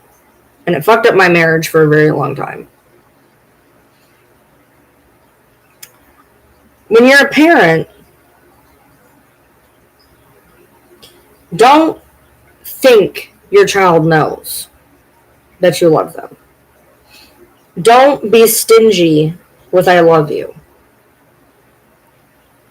Don't be stingy with I'm sorry. It doesn't hurt to say I'm sorry.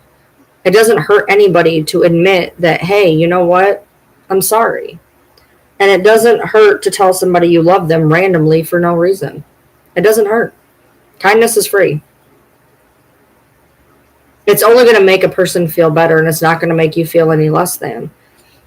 My mom told me she loved me all the time. But I knew when I was going to get my I love yous.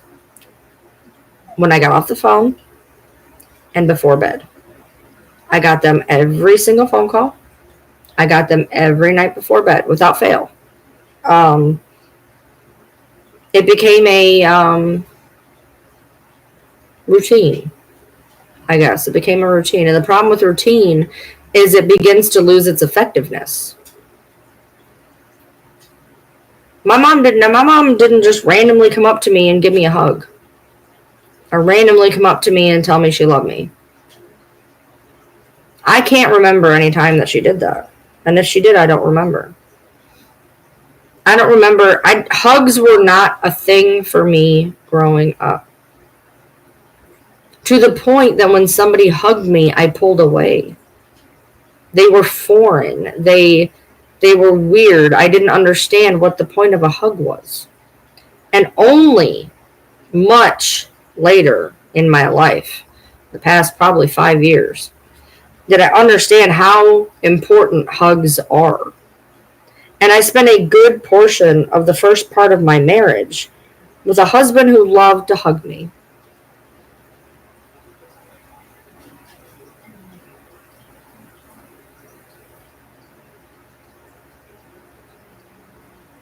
And a wife who would say, get off me.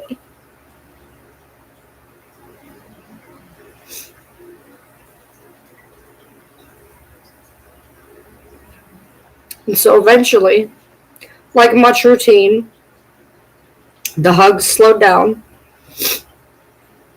They weren't wanted, so the hugs slowed down.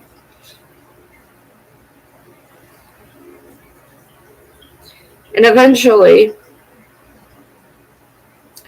you realize that you needed those hugs.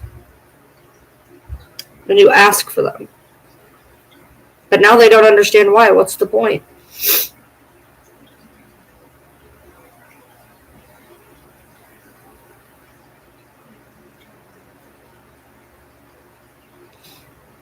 And now,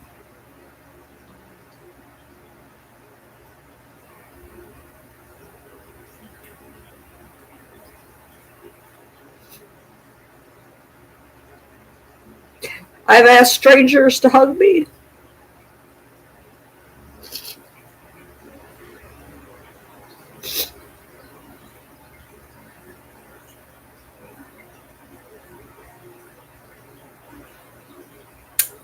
I've asked my therapist to hug me.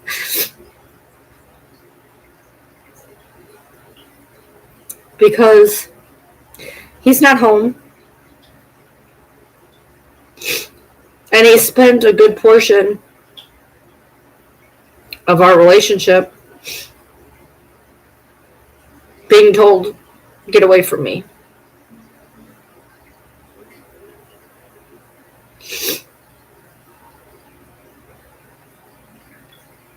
So it's muscle memory that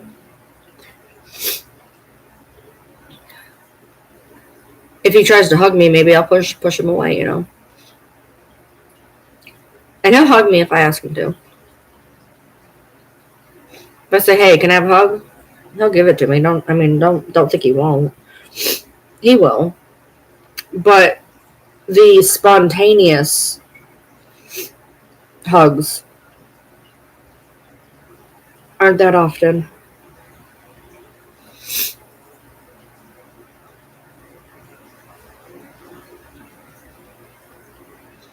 I don't like being touched at the same time I want to be loved and hugged. I think that's where I spent my 20s, is feeling like, but why are you paying attention to me? But why? I think I hated myself so much that I could never understand why people would hug me.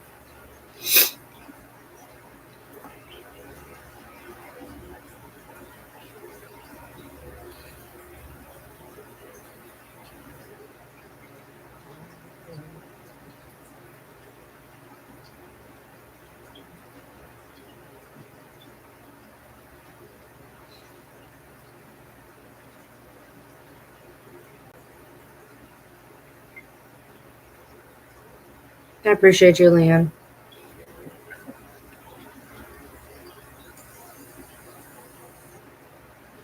Thanks, Tills.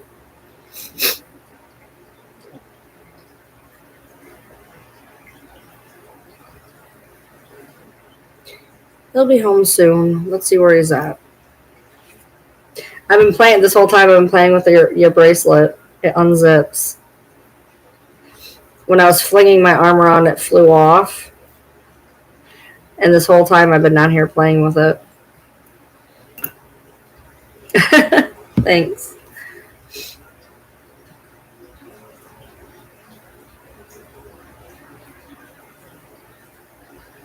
Yeah, he's got a while. Thanks, Miss.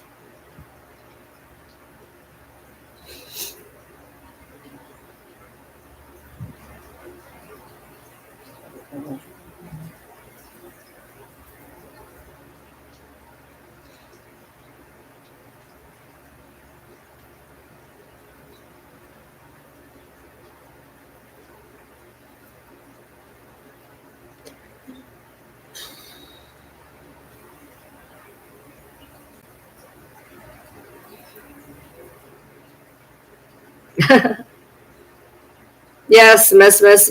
By the way, Miss. So I kept saying this was a coaster. I was like, it's like I didn't understand. They had this on top of it. I thought to hold it in, and I went to throw it away, the package. And I was looking at the little receipts. I saw your little message, and it said plaque with stand. It's on my desk though. I couldn't figure out why they put a wooden block in there. And then I realized when I looked at it, it was a plaque.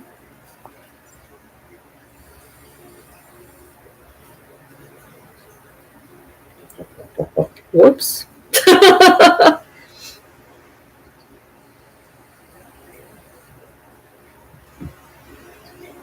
Miss is a good gift giver.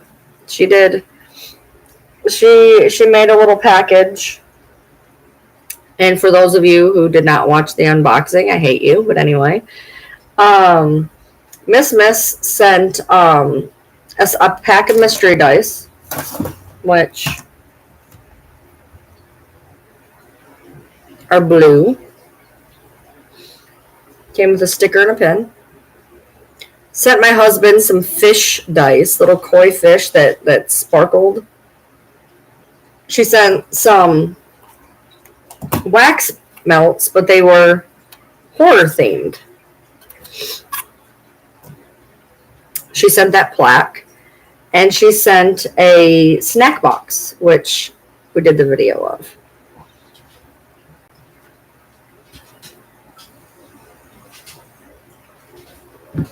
They haven't made it in my room yet. They're still sitting here. I gotta put them in my room, and I gotta put my dice in my dice holder, and I'm just slacking. I have dishes in my sink. I have towels that need to be put away. I'm slacking. I liked the Halloween one. I was actually very pleasantly surprised with It. I did not think I would like It, but I do. The potpourri one, I didn't think I would like that one, but I do.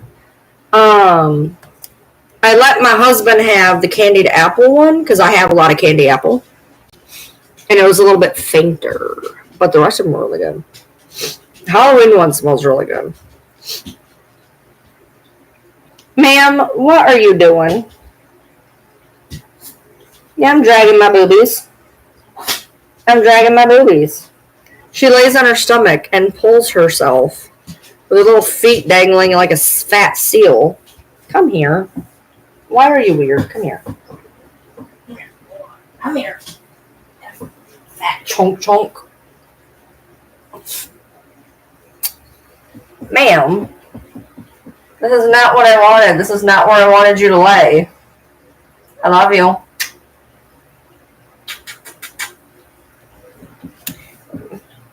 I don't know what she's trying to do. What are you doing, baby? Hey. Ma'am, stop with the death grip on my neck. She's not.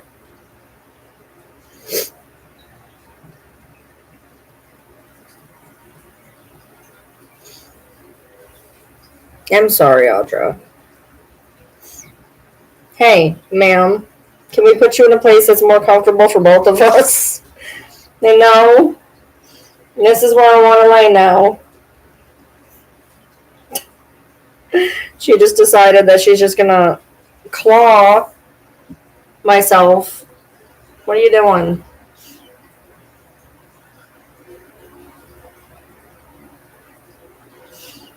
I need to take you to the park. It's going to be rainy this week. My bad. Snort, snort, snort, snort, snort, snort, snort.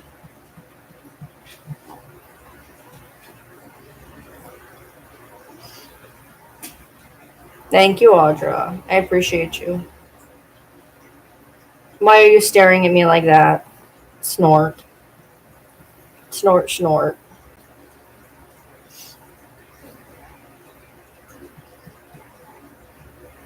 Snort, snort, snort, snort, snort.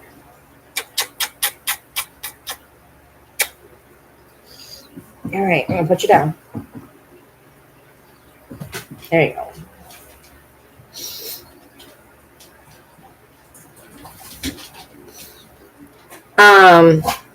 You know what is so weird? Oh my God. You know, I got a message from somebody last night. The amount of crazy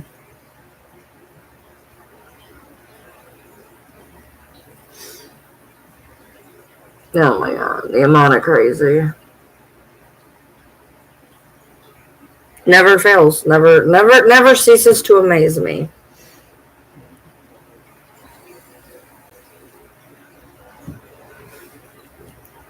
The amount never seems to faze me. By the way, if you would consider the link at the top of the chat, if you would consider joining a membership, it would be greatly appreciated. I understand times are tough, money is tight, yada yada, but if you want to join a membership, I appreciate it. I haven't been able to put out a lot of content, unfortunately. So I'm sorry. I'm trying. I was going to get a lot of content if I went to the fair tomorrow. But that's not happening now. So trauma dump Saturday. Trauma dump Saturday. That it is. That it is.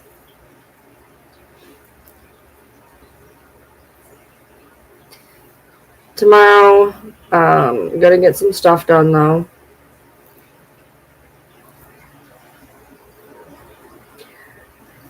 You missed the first part of the live.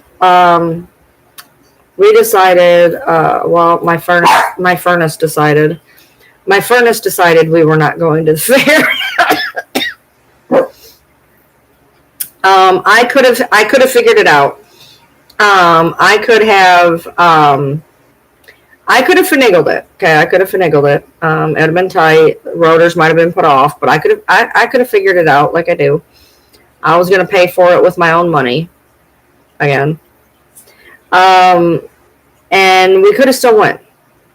But come to find out, the weather's going to be a little dicey tomorrow of whether or not it's going to be well enough to go.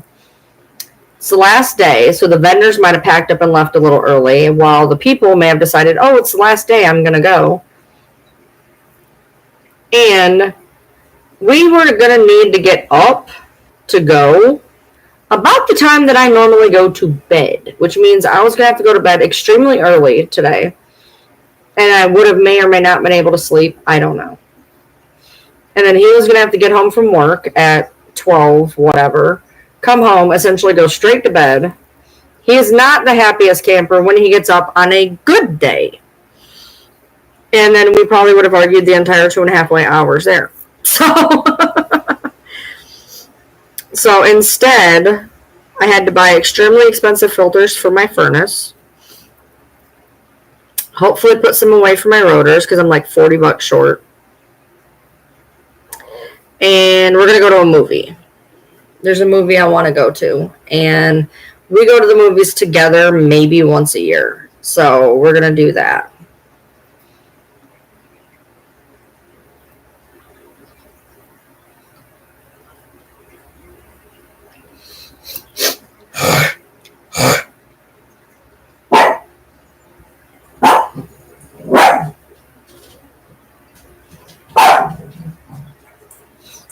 Twisters. Yeah. Twisters has always been a big... me and my husband, we don't agree on a lot of movies, okay? We do not like the same thing. I love horror. He hates horror. He loves certain action movies. I don't love certain action movies. He likes a lot of anime. I do not like anime. He likes a different type of comedian than I do. We like different shows. But there's a few things that we can always agree on, a few staples that we always have. And Twister has always been one of those staples because my husband had an unhealthy crush on Helen Hunt. So Twisters has always been one of those movies that we always watched. So for me, I said I wanted to go watch it in theaters because I would like to have a nice date with my husband.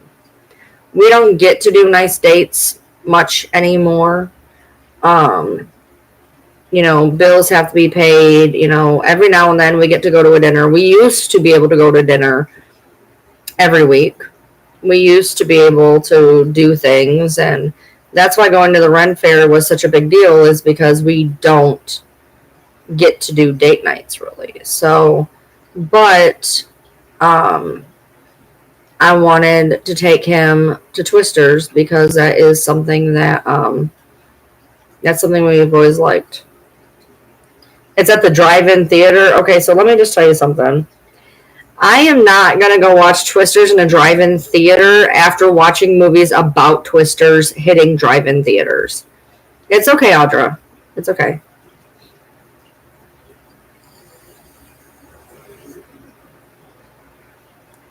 One of the knockoff Twister movies of the 90s, I think, was it the one with Devon Sawa?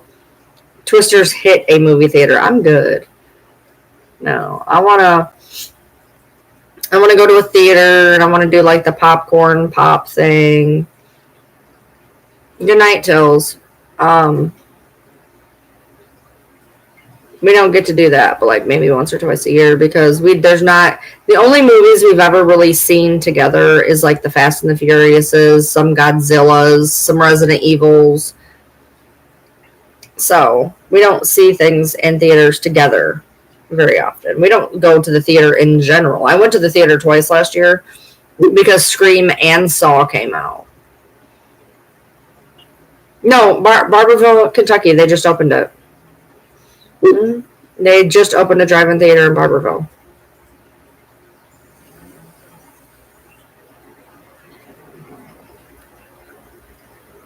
That's like close to being the midway point between me and Leanne. It's like real new. I just seen a billboard for it like last week.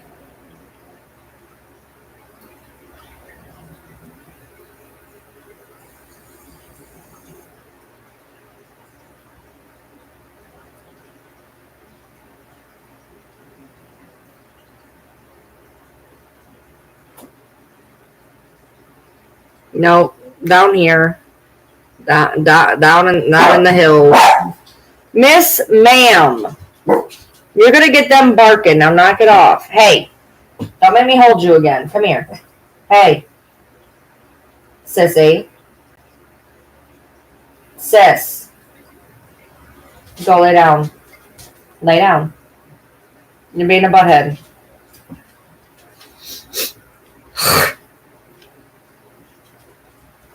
All right. Yeah, considering our AC is going to be a little on the fritz for the next 5 days, I guess an air-conditioned movie theater would be good. But I'm pretty sure, judging by the text message I have, I think we're going to be going down to his mom's. Which is cool. She has air conditioning. My car has air conditioning, usually.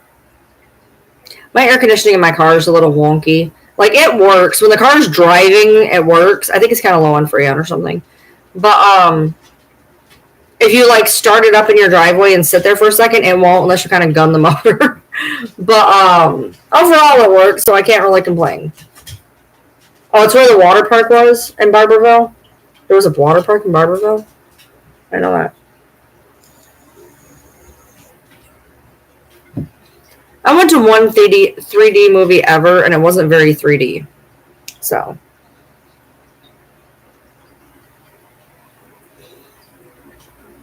That's not dumb or weird, Audra. That's nice.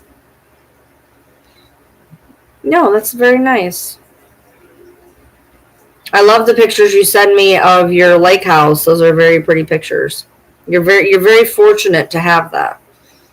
I want you to know that you're very, very fortunate to be able to go to the lake and have a lake house and spend time with, family and friends and enjoy a lake.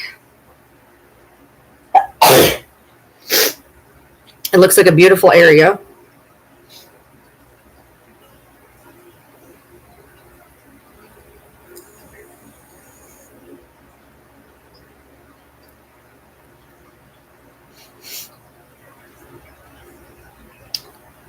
I just realized I have the same sentiments as Mama Todd. I just have the delivery of Roseanne Barr. Good night, Karen.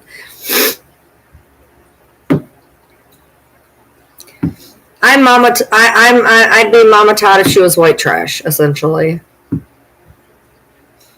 Didn't have the big house and the southern drawl and the makeup and the soft mannerisms. I think would be quite similar, but unfortunately I've been white trash trailer folk my whole life, so it's a little different.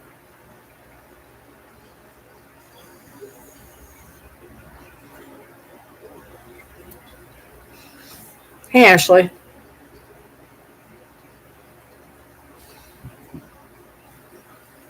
I like the character Roseanne. The person I can kind of take or leave sometimes.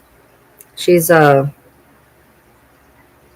little, she likes Trump a little too much. But the character I loved. Ashley, you're gonna have to watch the live over again. I just got done crying.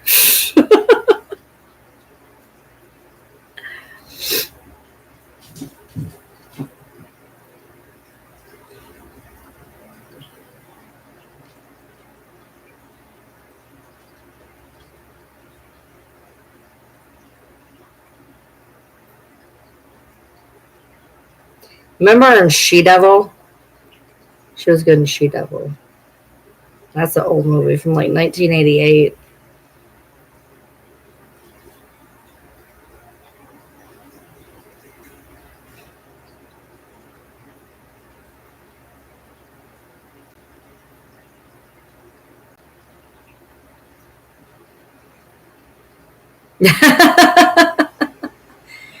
I can't watch my reruns of Roseanne. I had them all on DVD and we packed them away, and we don't have a DVD player. I got rid of like 200 DVDs. I only kept my box sets of like Lost, Roseanne, and Dawson's Creek, and like a small handful of movies, and then we like put them away somewhere.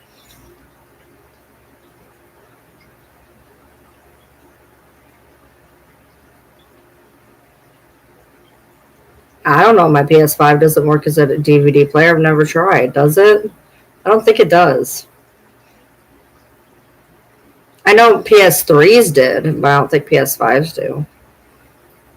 Oh, I know. I knew every Roseanne episode. They used to play it on Nick at Night all the time.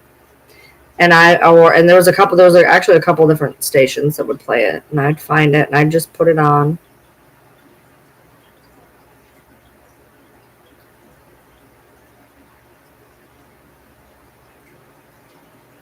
The older PSs did, yeah. Our PS3, we actually used one that has a DVD player for a while. I can't watch TV very much anymore. My ADHD is just so bad, and I don't want to pay for the medication. Do you think?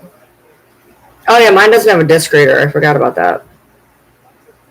His does though. That doesn't help me, but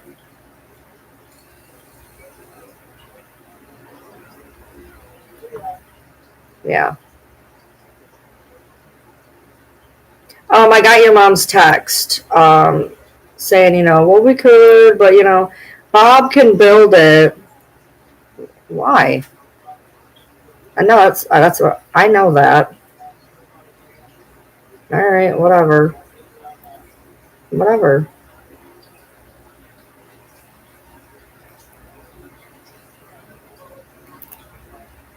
Okay. All right. Anyway.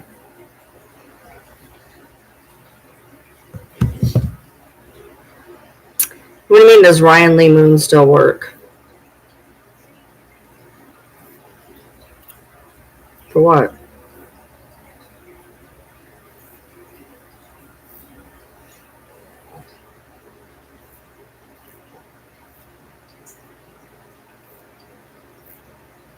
He says, he was calling and telling me that he has a disc player in his, and his may work. I said, well, that doesn't help me any. His PS station is on his TV. That's not going to help me. I forgot. Yeah, my PlayStation doesn't have a disc drive. His does. That was part of the reason I bought his off of him, because that way he'd have money to go buy his disc one that he wanted. It doesn't matter to me, so I was like, I didn't want to have to buy one myself, so I was like, I'll give you some money so you can go buy a new one. Sissy noodles, for the love of Christ. I don't know what the problem is. She's bad at nothing.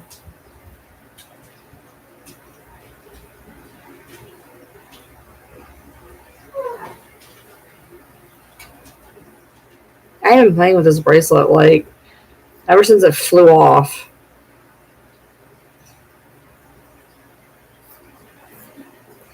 Now it unzips the whole way. Originally it wasn't doing that, but it is now. And maybe I just wasn't pulling on it hard enough.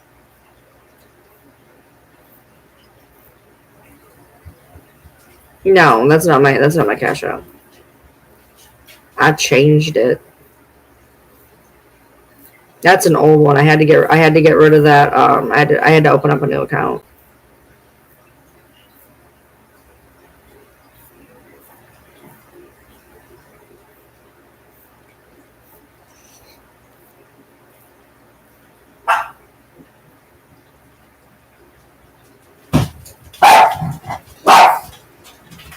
Every noise. Oh my lord. Every noise.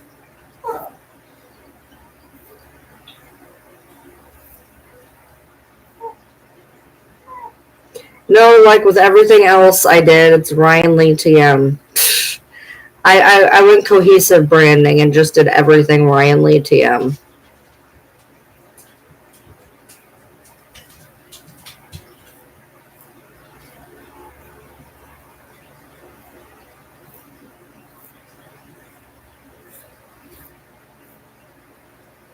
And my YouTube, I did my TikTok, I did my Cash App.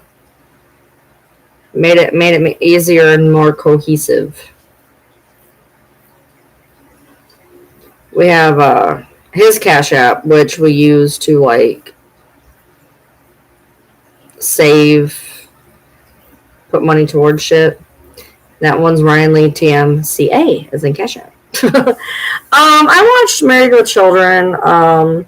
It wasn't like a favorite of mine, but I watched a lot of it growing up.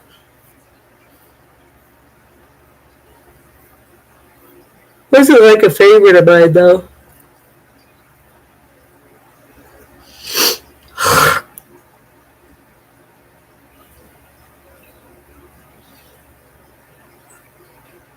Yeah, no, that's what it is though. It's Ryan Lee Tam.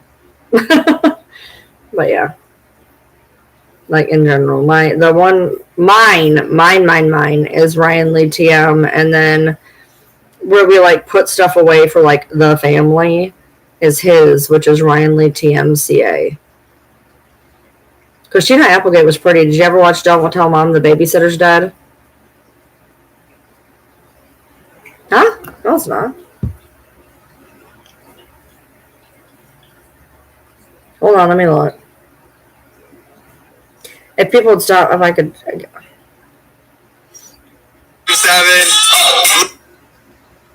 I can't even see my bio. It won't show up. Edit profile. Bio. Oh, wow, it's not right. You're right. Damn. Oh, that's why. Hold on. You're right. This whole time my Cash App's not been right. Well, if anybody sent me any money, I hope Ryan Lee is happy. This whole time, it always said Ryan Lee TM when I looked at it, but it said just Ryan Lee with no TM on it. If anybody sent me money on Cash App from fucking TikTok, I hope Ryan Lee's happy with it.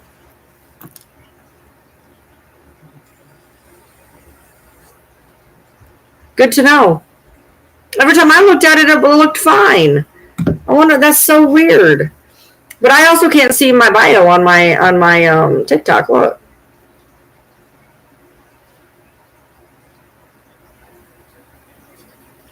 I can't see it. No, maybe is it on the other one? Hold on. I don't think I can see the bio on that. I can't see the bio on my other one either. So I couldn't tell you. Let's see what that one says. Hold on. Oh, I don't even have my Cash App on that one.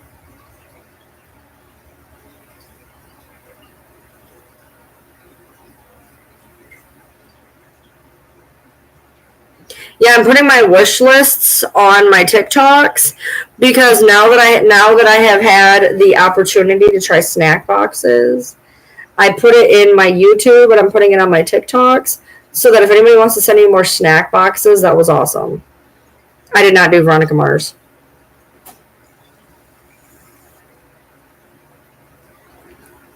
No. Which I never did put on there. Oh, Barky, Barky, Barky.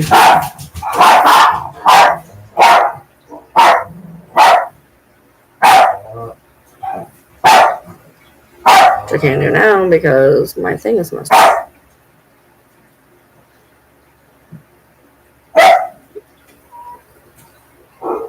I went on there like a crazy person and found a bunch of snack boxes that were like cheap. And put them up on my YouTube, a link, so that if anybody wanted to do send a snack box, that was fun. It was more than, to me, it was fun having the experience of me and my husband sitting there, getting to do something, you know what I mean? It was fun to have that experience. I found all different ones. I found Japanese ones, Mexican ones, all different kinds of ones. No, Ryan Lee Tam was wrong. When I just looked up Ryan Lee Tam's, it was wrong, and Socratic didn't even have it on there.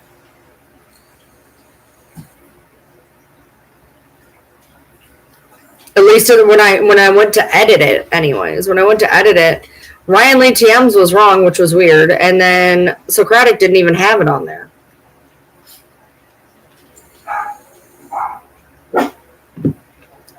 I just fixed it, though. Not that anybody ever uses it, but I fixed it. In case people take pity, I guess. I don't know.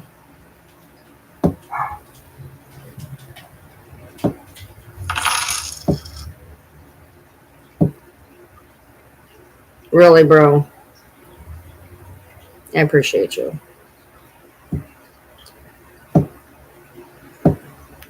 Well, now I can definitely take the rotor. I can get the rotors done for sure then. What I'll do is I'll do the filters and the rotors, and then whatever leftover money and what you just sent, we'll go to dinner. I appreciate you.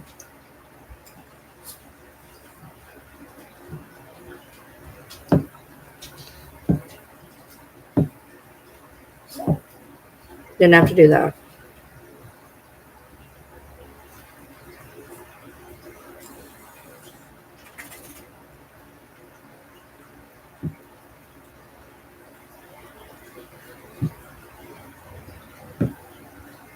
Missy is always the type of friend you always want in your corner. She's a good person. Not just for that, but I mean, like, whenever I'm freaking out or whatever, like, I don't think you've ever not answered the phone. I think in 3 years you've not answered the phone like twice, and you're always like, I'll get right back to you.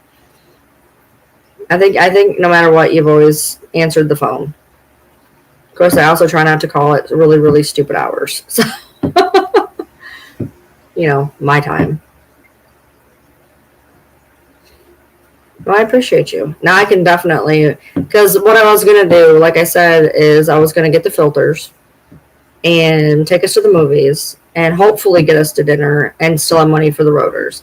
Now I can definitely make sure that I have the money for the rotors and the movie and the filters, because that will help us do the dinner thing. So I appreciate you.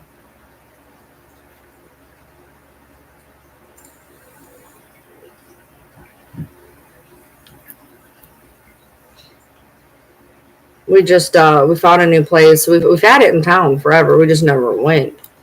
And we were gonna go out. We were gonna have a lunch, and so we were gonna go over to Cracker Barrel. And where Cracker Barrel is, there's another restaurant that has been there forever, but we never went. And it was dead there because it's normally really full. So it was like middle of the day or whatever, like 3, 4 o'clock.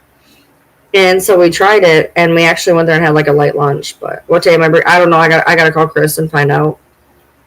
I got to call and find out what day he can get me in, because last week when I called trying to get in before tomorrow so that I wouldn't be taking the car with the rotors,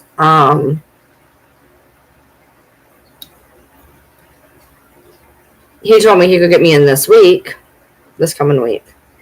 But I haven't gotten back to him, so those spots may have filled up, is what I'm worried about. So he might not be able to get me into the week after, but depending on when I get it paid from YouTube pays between the 21st and the 26th. Now, it's been doing it basically right on the 21st, so I'm thinking it should be here to where if he could somehow squeeze me in this week, I'd be able to go. because I'll have the money to do it.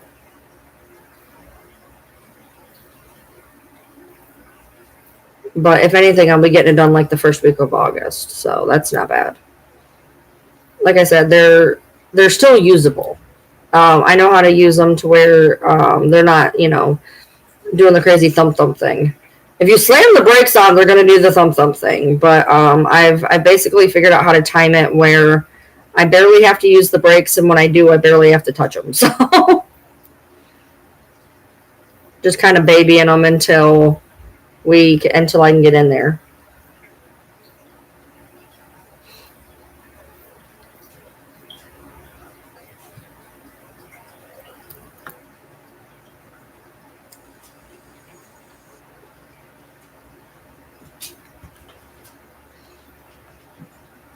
So where's he at now?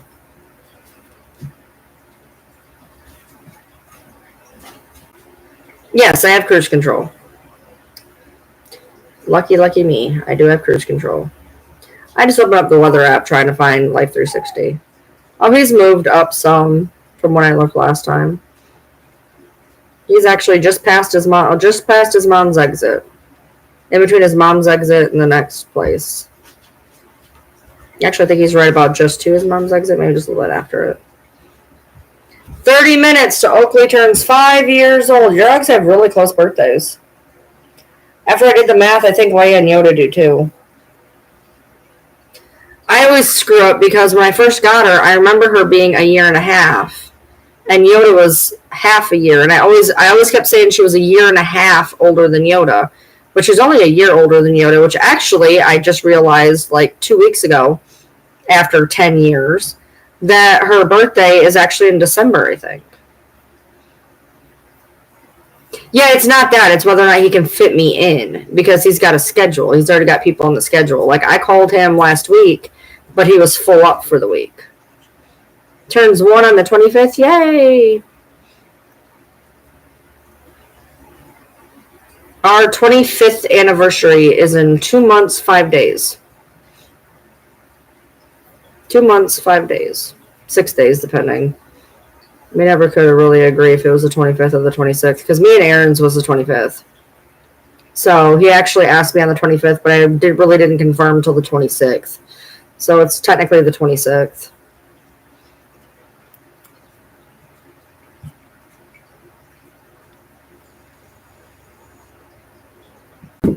My youngest dog will be a year old next month.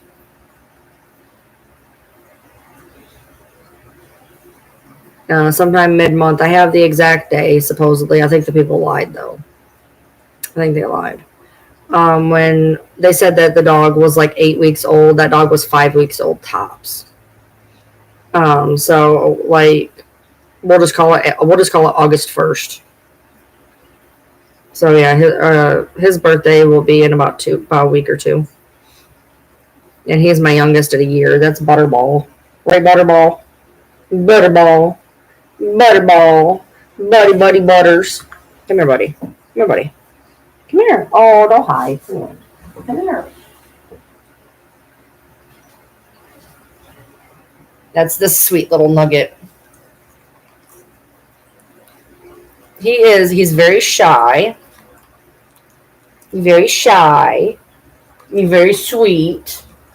And the cat is his best friend. The cat is my best friend in the whole world. I love my cat. My cat is so cool. He lets me chew on his neck. He lets me chew on his head. And he loves me. I love my cat. My cat is so cool. He's the same size. He's a little bit bigger than me, actually. He's a little bit bigger. He's a little bit bigger than me. But he likes me. He lets me play with him all the time. He don't like anybody else but me. Well, he deals with everybody else. But he likes you the best. Because you're so gentle with him. He is. He's so gentle. Like, he chews on him, but he chews so gentle. The cat just sits there and takes it. Just takes it. I mean, he just lays there, and like Buddy will be chewing on his neck, and he just lays there because Buddy is so gentle. He's so gentle. Like, I don't think he even knows how to be mean. He's by far the most gentle dog I have. He's just a little love bug. And he's going to be a year old in about a week, 10 days.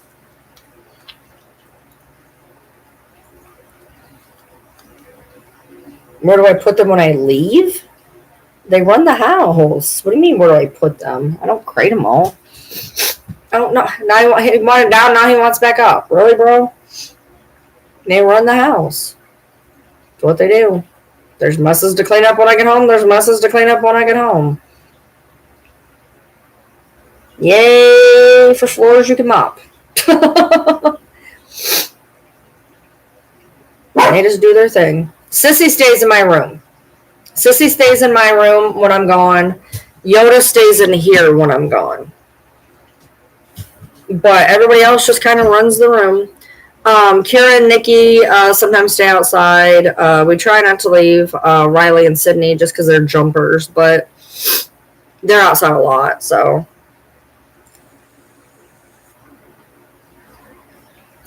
One thing you have to learn when you have animals is there's going to be messes, and just something you deal with. So they just run the house, and then I get home, and if I have to clean up, I clean up. Usually they're pretty good, though. They're pretty good for the most part. I mean, it is what it is. If you're gone for a really long time, like, what are you supposed to do? But, yeah, Leia stays in my room, and then Yoda stays in here. And everybody else just kind of does whatever. Most of them spend their time on the dining room chairs. They kind of each take a chair. Or Kira will lay down, and some of them will snuggle around on Kira because Kira's a big fluffy pillow. So the dogs usually lay at each door. Kira and Nikki will lay at doors. Probably to keep any bad guys from coming in.